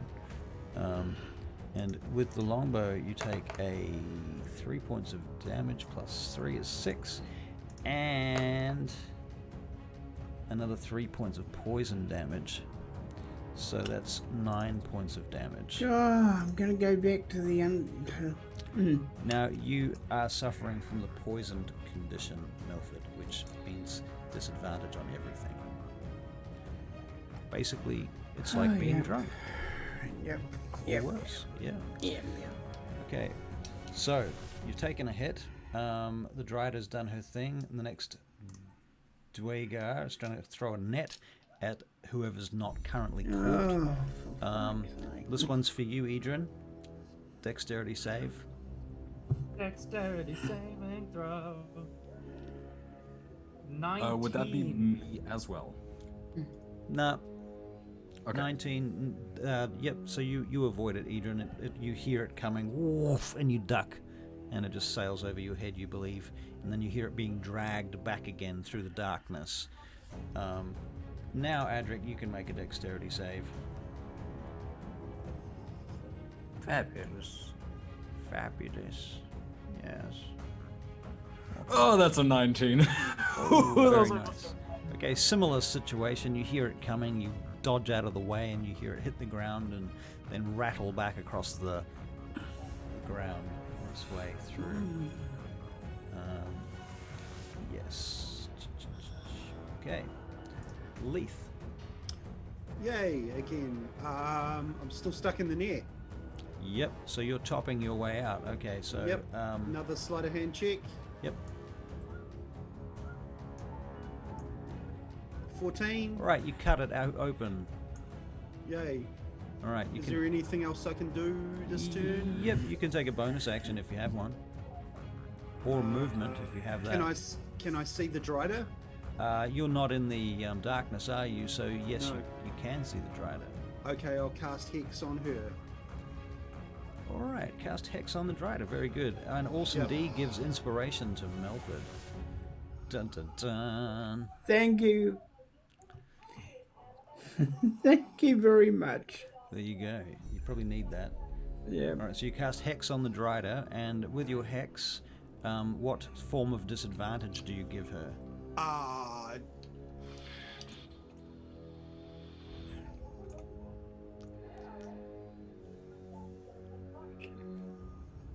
Dexterity.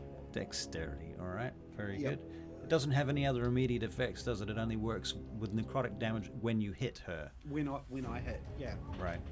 Okay, good. Milford, you now have inspiration and you are suffering from the poison condition. If you use the inspiration, you can counteract the poison condition for a round. Okay, I'll use that. Alright, so now you can take a normal attack at the Drider. Yes, alright. Hang on, sorry. I'm gonna get my sword. And short sword. For your... Yep. Oh, come on. Just once. 17. 17. Short sword. And that misses. 17. Oh, gee. Yep. Sad, isn't it? Alright. At that point, it is Adric's turn. Cool. I am going to attack the Dweger that was really close to that I hit the armor on. Yep. That was close to me before. Yep, roll ahead. So You're is that- still in the darkness? I'm not think sure. you Am are. I? Because it was with disadvantage last time, so I think I might still be. Yeah, you're still in the darkness. I mean, you can use some movement to try and get out of it, and you can make a wisdom check not to step in the fire. I'm gonna give that a go first, actually. Yeah. Okay. Okay, that'll do. 19! Huzzah! 19. 20! Alright, so you step out of the darkness. You're no longer subject to disadvantage. Yay. And You can see the Dwegar standing next to you, and he begins to turn as he sees your hulking form come out of the black mist of the darkness spell. hello there. And gonna smack him with my God, sorry, the description came up. Hammer of Thunderbolt's my first hit. That's a crit 1, which I'm going to be using my inspiration on. Okay. By the way, he calls out, "Mistress!" at that point. That's a 10 on that first hit. Okay, Fuck, that's a man, miss. these dice hate me tonight. That's a miss. That's a dirty 20 on my second hit. Oh, that's a hit. Alright. Roll Alright, your so damage. That's 14 now with my extra my big boy damage. That's a total of 19 for that one hit. Okay, you smack him. How does he die? I think I'm frustrated, ashamed. I'm really, really embarrassed. So, bam, in the chest, foot down, and I follow through. And if I can, I'd like to launch him over the side of the bridge. Well, the bridge is outside. Oh, then I'm gonna launch him through a wall. Not going to go through a wall. These walls Then I'm are gonna- very ancient. Fair and reasonable. Then I'm going to paste him against the wall between my hammer, just into jam. Alright, you can do that. Alright, you squish him against the wall. And he's very upset. And then he's dead. After being upset for a very short moment. Alright, is that the end of your turn? That's me. Alright. Okay, Leith. Yes. Is it Leith? No, it's not. It's Adrian. Sorry, Leith. It's okay. We'll get to me. We'll get to you. I'm going to pop out. There's only one Durga and one and the Drider left, right? That's correct. Awesome. I'm going to cast. To be honest, I'm actually going to stay in my little black globe. I'm going to cast Mage Armor on myself, All right. and that'll be the end of my turn. That's the end of your turn. Extra little bit of protection in case something comes at me. Fair enough. Goodale, it's your turn. Who can I see? Who can Goodale see? You can see the Drider above. You can see Milford hanging from the rope above, popping out. His legs are still in the darkness, but his head and his shoulders and arms are out. He's in a net up there, and he's waving a short sword at a Drider who's just fired an arrow basically in his face. Adric, not far from you, has just smashed a Dwagar up against the wall of the inside of this guard tower and crushed his chest, pasting him against the wall. Leith is near the other door to your far left, and he's just managed to cut his way out of the net. But he hasn't done anything other than that right now. Idrin, I haven't done anything other than that this whole combat. That's frustrating. Idrin, and you've just cast Mage Armor on yourself, so Idrin's disappeared. Okay. Well, I will cast Bless on Milford, Adric, and Leith. Right. Sprinkle of some holy water. And so that will get them... so whenever they make an attack roll or a saving throw before the spell ends... Before the spell ends? I don't know what that means. The target can roll a d4 and add the number rolled to the attack roll or saving throw. Before the spell ends means that it will have X number of turns that it will work for, however many, whatever the duration of the spell is. Okay. If your Beacon of Hope is still up, the Bless would cancel the concentration. However, you would know that, so if you don't want to do that... That's true, you would know that. Yeah, so your Beacon of Hope is still going right now, so you might not want to do that. Right. Fair enough, okay. Sorry. So reconsider that. To give you a few seconds to think about that. While you're thinking about this, I'll just quickly tell you guys one other thing. Those of you that are not in the darkness now, begin to realize that there are a number of prisoners lying around the corners of the room, along the sides of the room. Obviously not where the doors are, but opposite the doors in the other corners, 45 degrees from there. There seems to be about 6 or 7 prisoners tied up, very close together. Adric, they look like dwarves. Alright. I will fire my spiritual weapon at the nearest baddie. Alright. It launches over there. Alright, Roll to hit.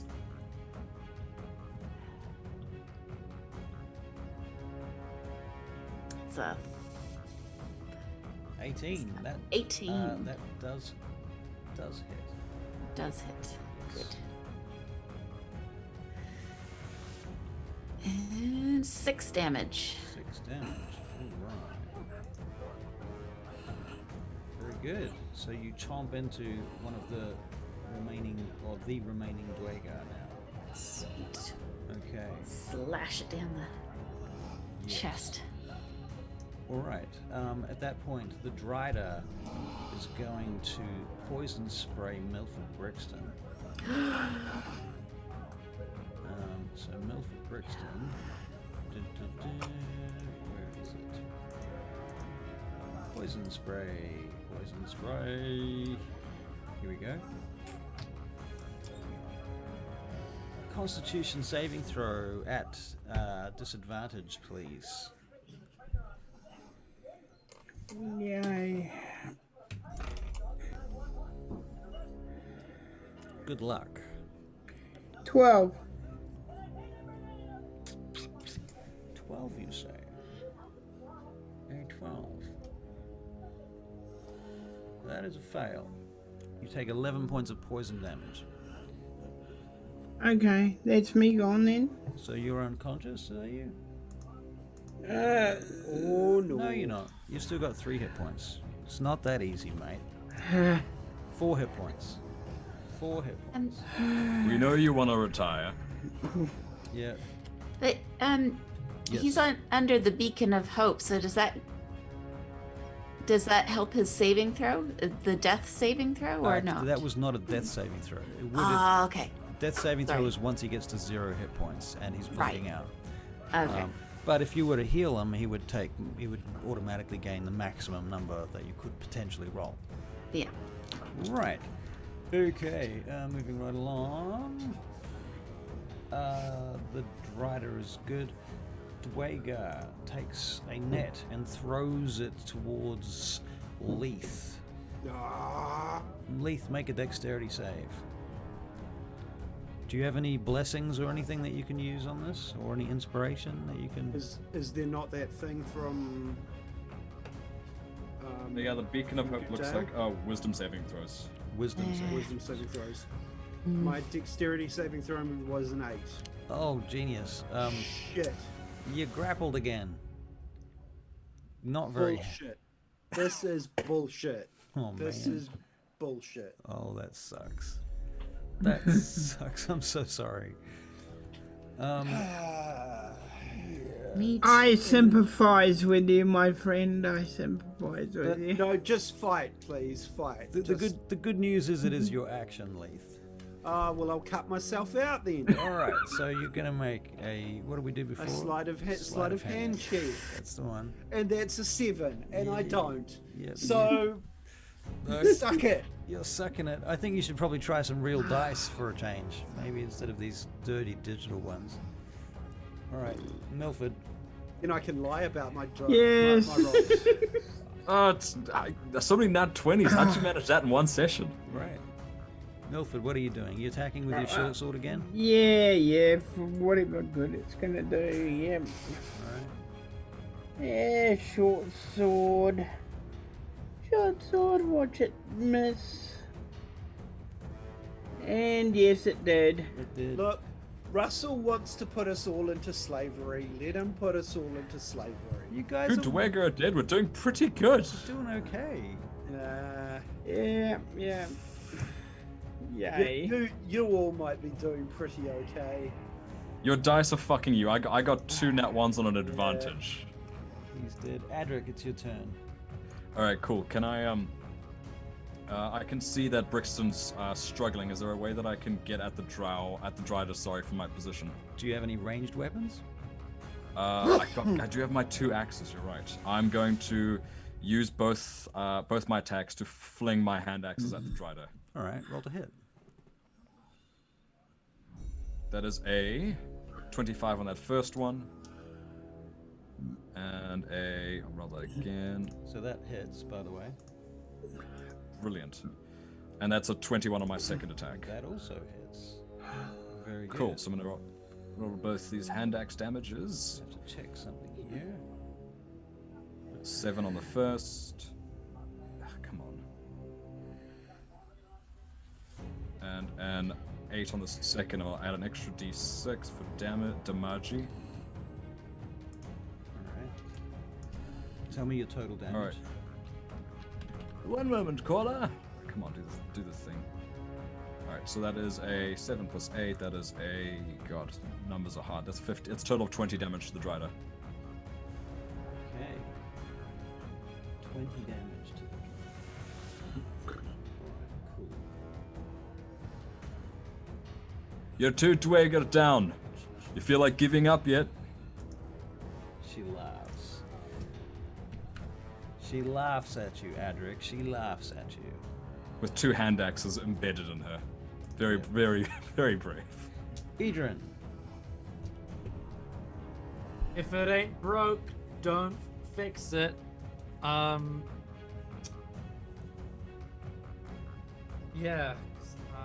Still gonna be 5 damage. I am. No one's casting spell. No enemies are casting spells, so I'm gonna fire bolt. Who's taking the most hits? I'm coming out of the darkness, obviously. Milford's the Who's most taking in the most trouble hits? right now. Oh, you mean the enemies? The enemies, yeah. I don't have any healing stuff I can give Milford at the moment. Right now, you would say the Drider has taken more damage than the final Dwager. Okay. And since she looks like she's the boss, I'm gonna do a firebolt at her. Okay. That 11 doesn't hit. Does not hit. Does not hit. That goes sailing off through the doorway behind Alright. her. Where is Milford? Is he on the Milford- ground or is he still Nope. hanging? He's hanging on a rope that is literally stuck in the middle of the room, magically just floating there. He's hanging on it from the very top knot, covered in a net, with one arm sticking out through it. That he's got a short sword, and he looks kind of green and sickly right now. Okay. Alright. There's nothing I can do with that. So, that is the end of my turn, but I shall end my turn in full visibility of the other foe. So I'm giving them an extra target, but also an extra have to spread their attacks. So explain that again. What are you doing? I'm staying outside of the globe of darkness this time. So Okay. where I've usually been popping back in, I'm now Right. Okay. standing my ground. I see. Okay. And what are you actually doing now that you're out of the darkness? I did my firebolt, which missed, so that is Right. the end of my turn. Okay. Good. Good ale. So I am going to use Prayer of Healing Okay. aimed squarely at Milford. All right. And it does maximum health, And it does maximum health. which is Yeah. how much? I rolled a 20. Okay. Well, you don't need to roll. Sorry. What's the dice for it? What are the dice for? It should tell you 2d something or 4d Ah, something. right. Sorry. 2d8 plus 6. So it's 16 plus 6 is 32. Okay. All right. And I believe that's going to put Milford right back up to full health. Great. And then I'll aim my spiritual weapon at the lady who's giving him so much trouble. All right. So you're back up to full, Milford. All right. And the lady that's giving you so much trouble, roll your 2-hit roll with your spiritual weapon, please.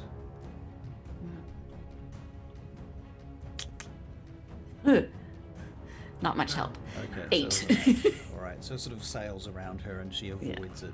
Keeps her busy though. That's good. All right. At that point, the Drider.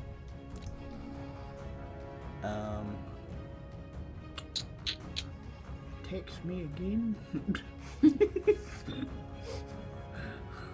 She is going to cast something on Adric. Oh boy. Yeah. Adric, wisdom save, please. But you do have that thing, don't you? Taste the advantage. Yes. Oh boy. Yes. Oh boy. Oh boy, you love to. Fuck, it's 9. All right. You are paralyzed. Uh, Whole person that was. Damn it! Oh, my next turn was to help Leith out. Dope. Okay, so you're stuck I shouldn't have there. announced my intentions to the universe. Fuck. Right.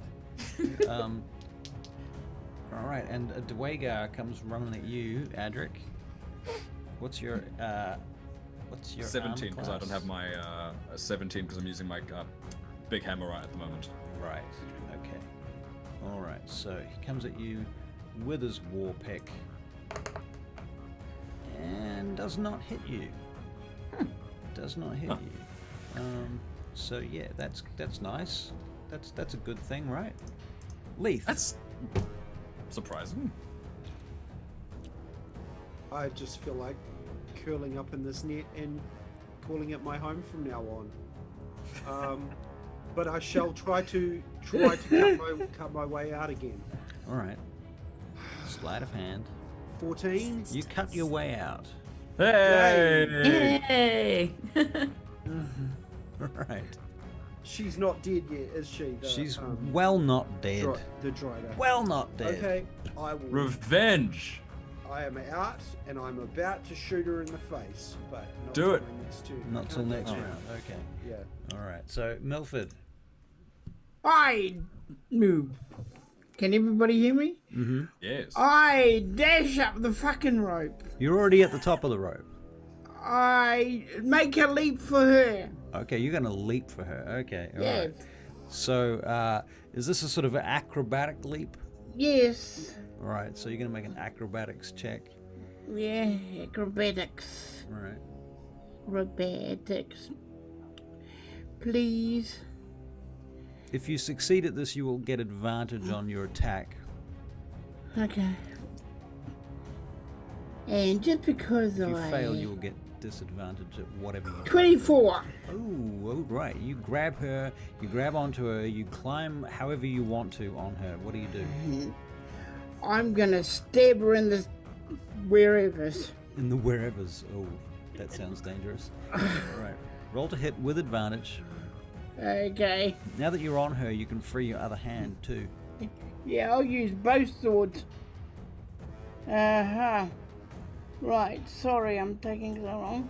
Oh, My eyes are playing up. Okay, with advantage. there was a small matter of a net that was on you actually, but 19. I guess it slipped off. 19. All right, that's a hit. Okay, and I do.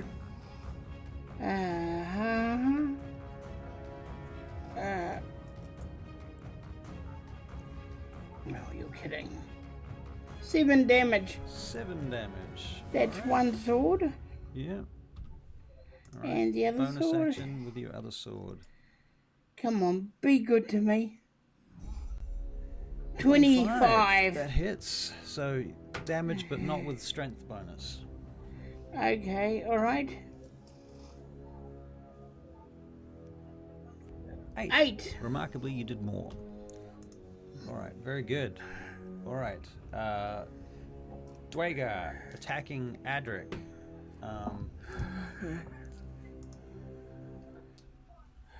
You like that last one, did you? He comes and whacks you with a pick again. This time, bouncing off your armor once more. Clang. Perhaps if you hit me next time. All right, Leith. You may have missed me, Russell. Yes. It's your turn, Leith. Oh my God! I'm going to fire at the Drider. All right, roll A firebolt. A firebolt. Good lucko. I rolled a 15. Yeah, misses.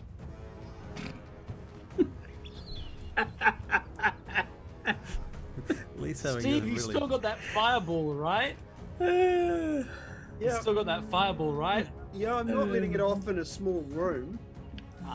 I don't know. This seems like Leaf just loses it. Leith loses it. That should Yeah, be the it's name Leith of this loses it. episode. Okay.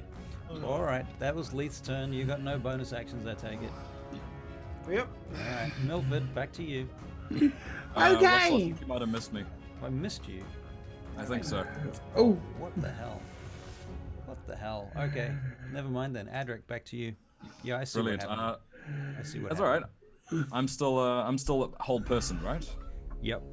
Okay, so it's a you- wisdom saving throw to get out. Wisdom saving throw. Yep. Okie dokie. You have advantage. I do. Does he still have advantage? It works for as long as the spell works, doesn't it? So that's a 20. You break the whole person. All right. Is that my action? That is your action, I believe. Brilliant. Okay, Idrin. I already had my turn. I think Oh. we just skipped Oh, we screwed it up. Adric, Okay. so it needs to go back Good day, down Al. to whoever's after me. Goodale is after you, typically. Typically, I say. Under normal circumstances. All right. So the lady is dead now, is she not? Hell no, she's not even close to dead. Ah, I will send my spiritual weapon at her. All right, roll to hit. Again. Yep.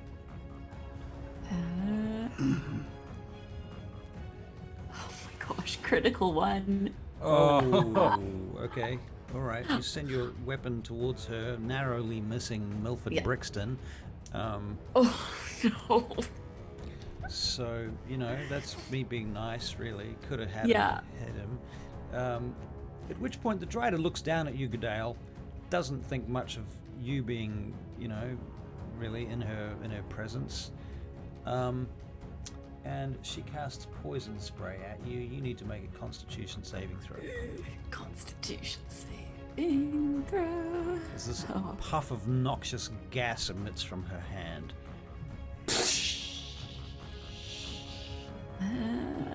16. Well, you do save, and you don't take any damage, remarkably. Whew, sweet. Isn't that nice? Yep. I would like to, if I may. That was her turn, actually. Oh, that was her turn. Because Sorry. you did your spiritual weapon, and. But did you have an action still that you wanted to use? Yes, I thought I might like to run over to the imprisoned dwarves and untie some of them. All right, so that's what you're going to be doing. Yeah. Okay, cool. All right, and that's when she sprays you. All right. The Duergar attacks Adric again with his war pick. He misses you, Adric. All right, Leith. My turn. Yes. Do something Is she impressive. Is she still on the ceiling? Pretty much. She is. Where are the Duergar? There's one Duergar left, and he is in combat with Adric. On the floor? Yeah, on the floor, on the side.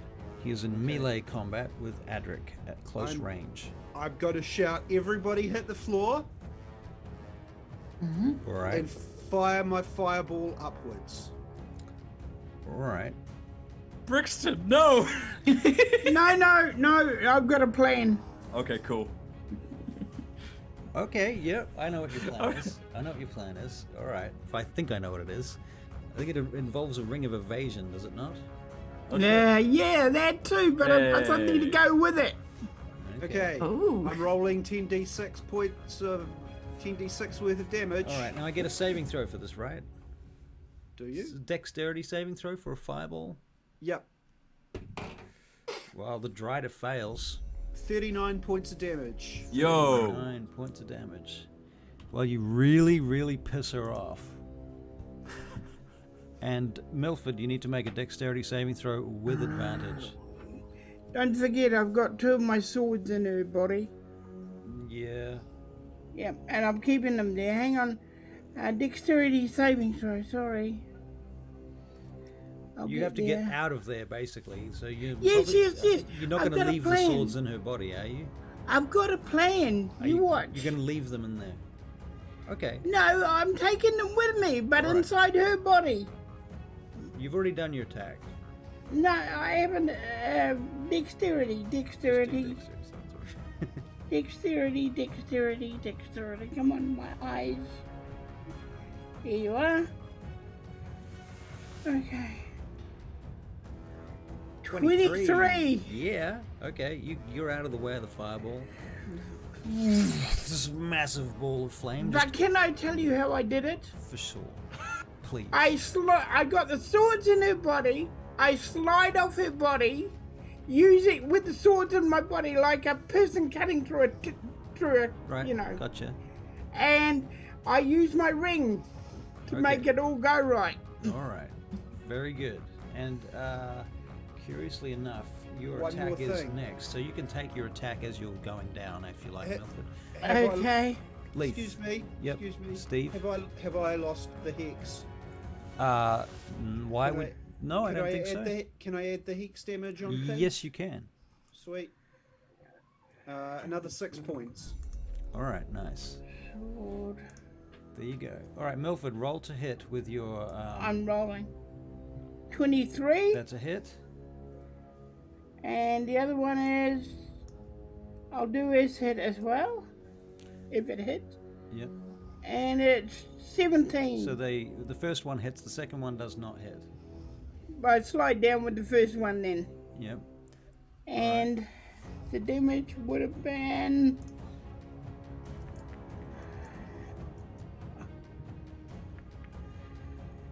4? 4. Okay, cool. Yeah. It's 4 damage she wouldn't have taken otherwise. Yep. All right. Adric.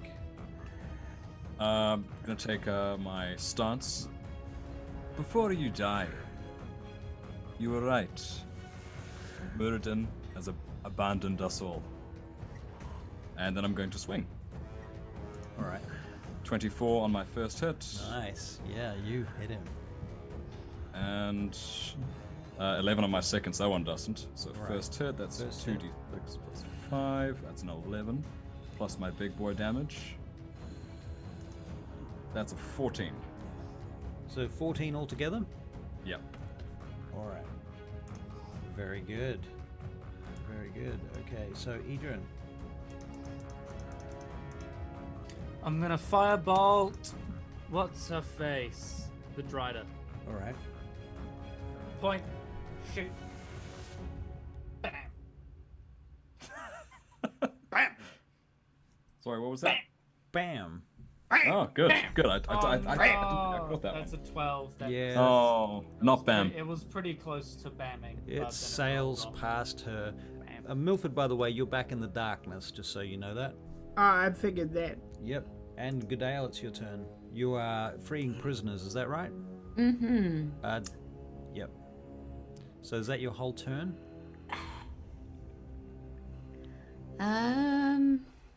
You've moved to the prisoners. I've moved to the prisoners. You can choose if you want to free them and that's your action, or if you want to do something. Yeah, I want to free them. I figured that the enemy of my enemy is my friend, so maybe they can be helpful. Okay. And meanwhile, you do have a bonus action with your spiritual weapon, so that still has range. Yeah, I don't know if last time I used it, I sort of drew attention to myself, so I might.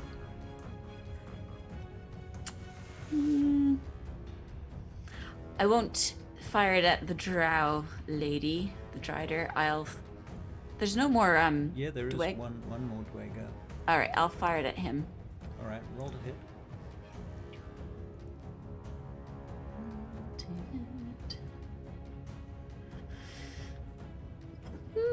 That's an 18. That hits. Sweet. Yeah.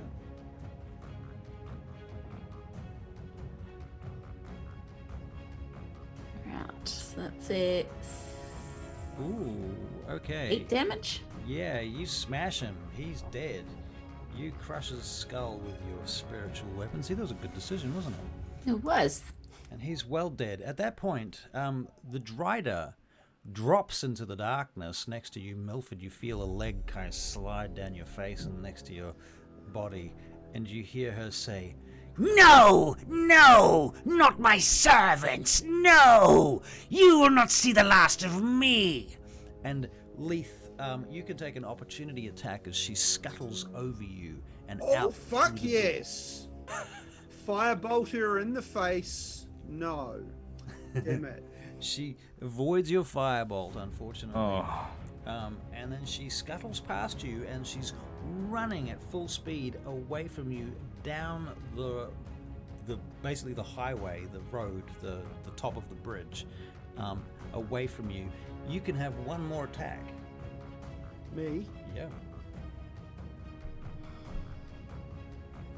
Let's just be calm about this. I'm not gonna hit her, but Might. What are you going to use? 19. That does hit. So 13 points of damage plus the hex. Where is it?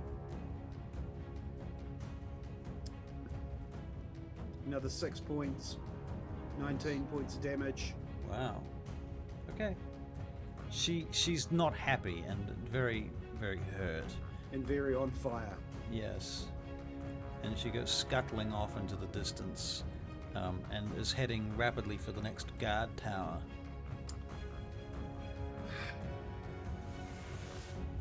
The darkness at this point dissipates, and there are 7 prisoners altogether, all dwarves, tied up. Would my dash catch it? Would your dash catch her? Yeah. Well, let's have a little look here. Let's see. What's her speed? Yeah, you can dash after her. I'm dashing after her. That bitch gave me a hard time. All right, so you're going to dash after her, and it's going to take a few rounds. If you use your dash action each round. Yep.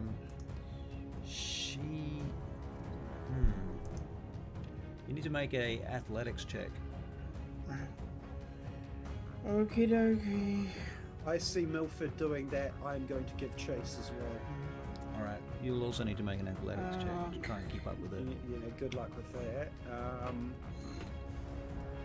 17. Wow, Hey. now the dice start Whoa. working. Yeah. Athletics. She's stumbling. She is stumbling, and in fact, you see her literally disappear. Like off.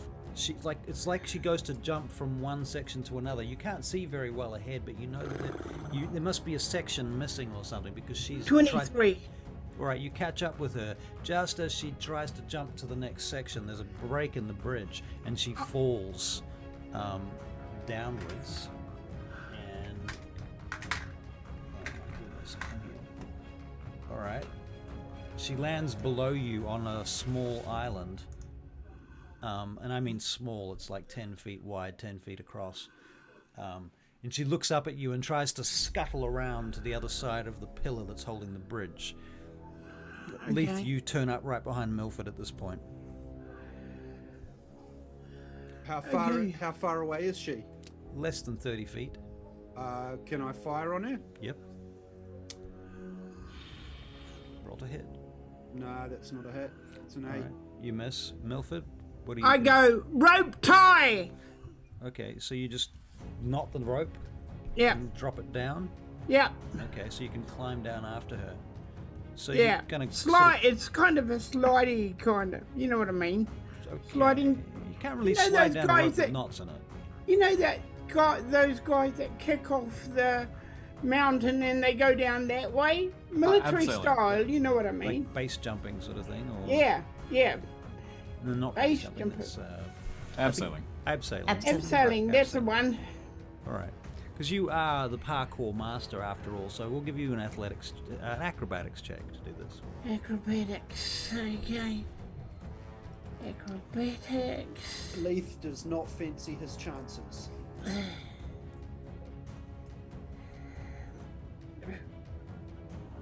22. All right, you get to the bottom easily. Okay. You see, just as you get there, you see her final leg kind of scuttle around behind the column, holding up. Follow her around. All right, you follow her around. All right, as you get around, make a dexterity saving throw. Dexterity saving throw. Okay, dexterity. 4. She sprays you in the face with poison. You take 3 points of poison damage, Keep going. which is not very much. Roll to hit. Oh boy. I could be sensible and let her go, but that wouldn't be me. Kill her, Brixton. Kill her. Come on, I'm trying. Sword, get out of the...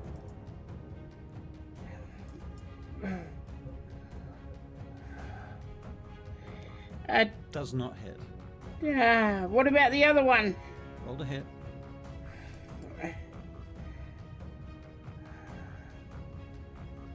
Does not hit. Shit. Keep going towards her. All right, Leith, are you still at the top, or are you following? I'm staying at the top. I don't fancy my chances climbing down, Okay. unfortunately. Steve, I mean, could you there is levitate? literally a rope there with knots in it that will give you advantage on an athletics check to get down. On athletics is -1. Okay, I'll climb down. I mean, you don't have to. I'm not saying you have to. It's If not- I've got advantage, I'll give it a go. All right. Thank you for letting me fall to my death. Oh no. Take 6 points of damage.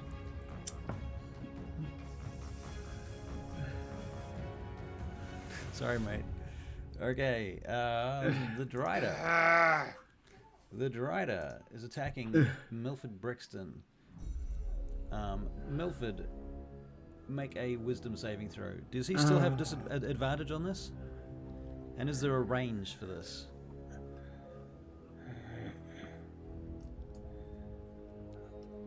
And was he in the group of people that you cast it on too, to be honest? That was the other question. This is why we need little milk bottle rings to put on miniatures so that we know who's got what conditions. Wisdom saving.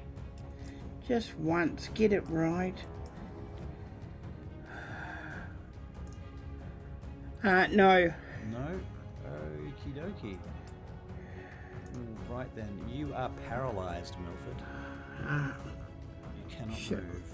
Okay. And then she slows down. She says, "Ah, my child!" And her front legs come up and she begins to touch your face with the claws on the end of her forelegs. "Ah, yes, now you are mine. You will make a fine gift to the matriarchs. Surely, for you I shall receive back my honor, and they shall forgive me. Yes." Leith, what are you doing? While she's gloating. Do I have her in line of sight? You can use your movement to step around the side of the pillar. Now just tell me, are you going to go left or right around this pillar? Can I see anything either direction that would It's too big. You don't know which direction she's facing. So if you go left or right, depending on which way you go, you're either going to come out in front of her or behind her. 50-50. Which way did Milford go? He went left. I'll go left. All right. Okay, so you come out and you see this, and she is facing you, but she is too busy with Milford to notice you. I will firebolt her in the face. You can have advantage. Thank you very much. That was a 15. Doesn't hit. But this one is a 25. Ooh. 2d10. 12 points of fire damage. And 5 points of hex. She collapses in front of Milford. Die! Smoking. And she wails and screams as she goes down. I do wish I was playing a slightly more violently expressive character, but Leith will be like, now, let's get back upstairs, Milford. Very well done. And with that, I believe we shall end our game tonight. We will wrap up very quickly, though. There is one other thing of concern. That is your 7 prisoners, the dwarves. The 7 dwarves. Hey. And I will say this much before we wrap up, that these dwarves, I'll give you their names, Adric, because you might care about that. Yeah. I'll just chase their names down. They are.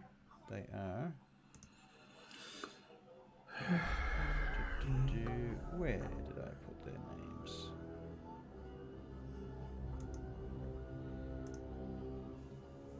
Sorry. That's all right. I wrote their names down. Now I've lost them. Perhaps that waits us for next session. Yeah, we'll leave it for next session. Never mind. Have a discussion with them for next session. No problem. Well, you have a great evening, ladies and gentlemen, boys and girls. Thank you all for watching the Vaingate Chronicles, episode number 18. And if you're not subscribed, you should be. And if you haven't checked it out, go and check out Max Easy's blog posts where he covers and recaps our storyline in his most excellent and personal of ways, via his character, where he writes letters to his character's wife Maria. They're most excellent, and he's just posted a link for you there. Thank you, Orson, again for your great and awesome contributions. You will all see us next Friday night, New Zealand time. That is Friday, 7 o'clock plus 12 UTC. And yeah. Oh, and one last thing. Thank you to Dungeon Stream, whose logo you will notice in our bottom right-hand corner. They're doing some advertising for us, and we'll be working with them somewhat in the future. So yeah, have a good night. And Thanks for watching, everyone. yeah. Goodbye. Bye. Bye. Bye. Bye.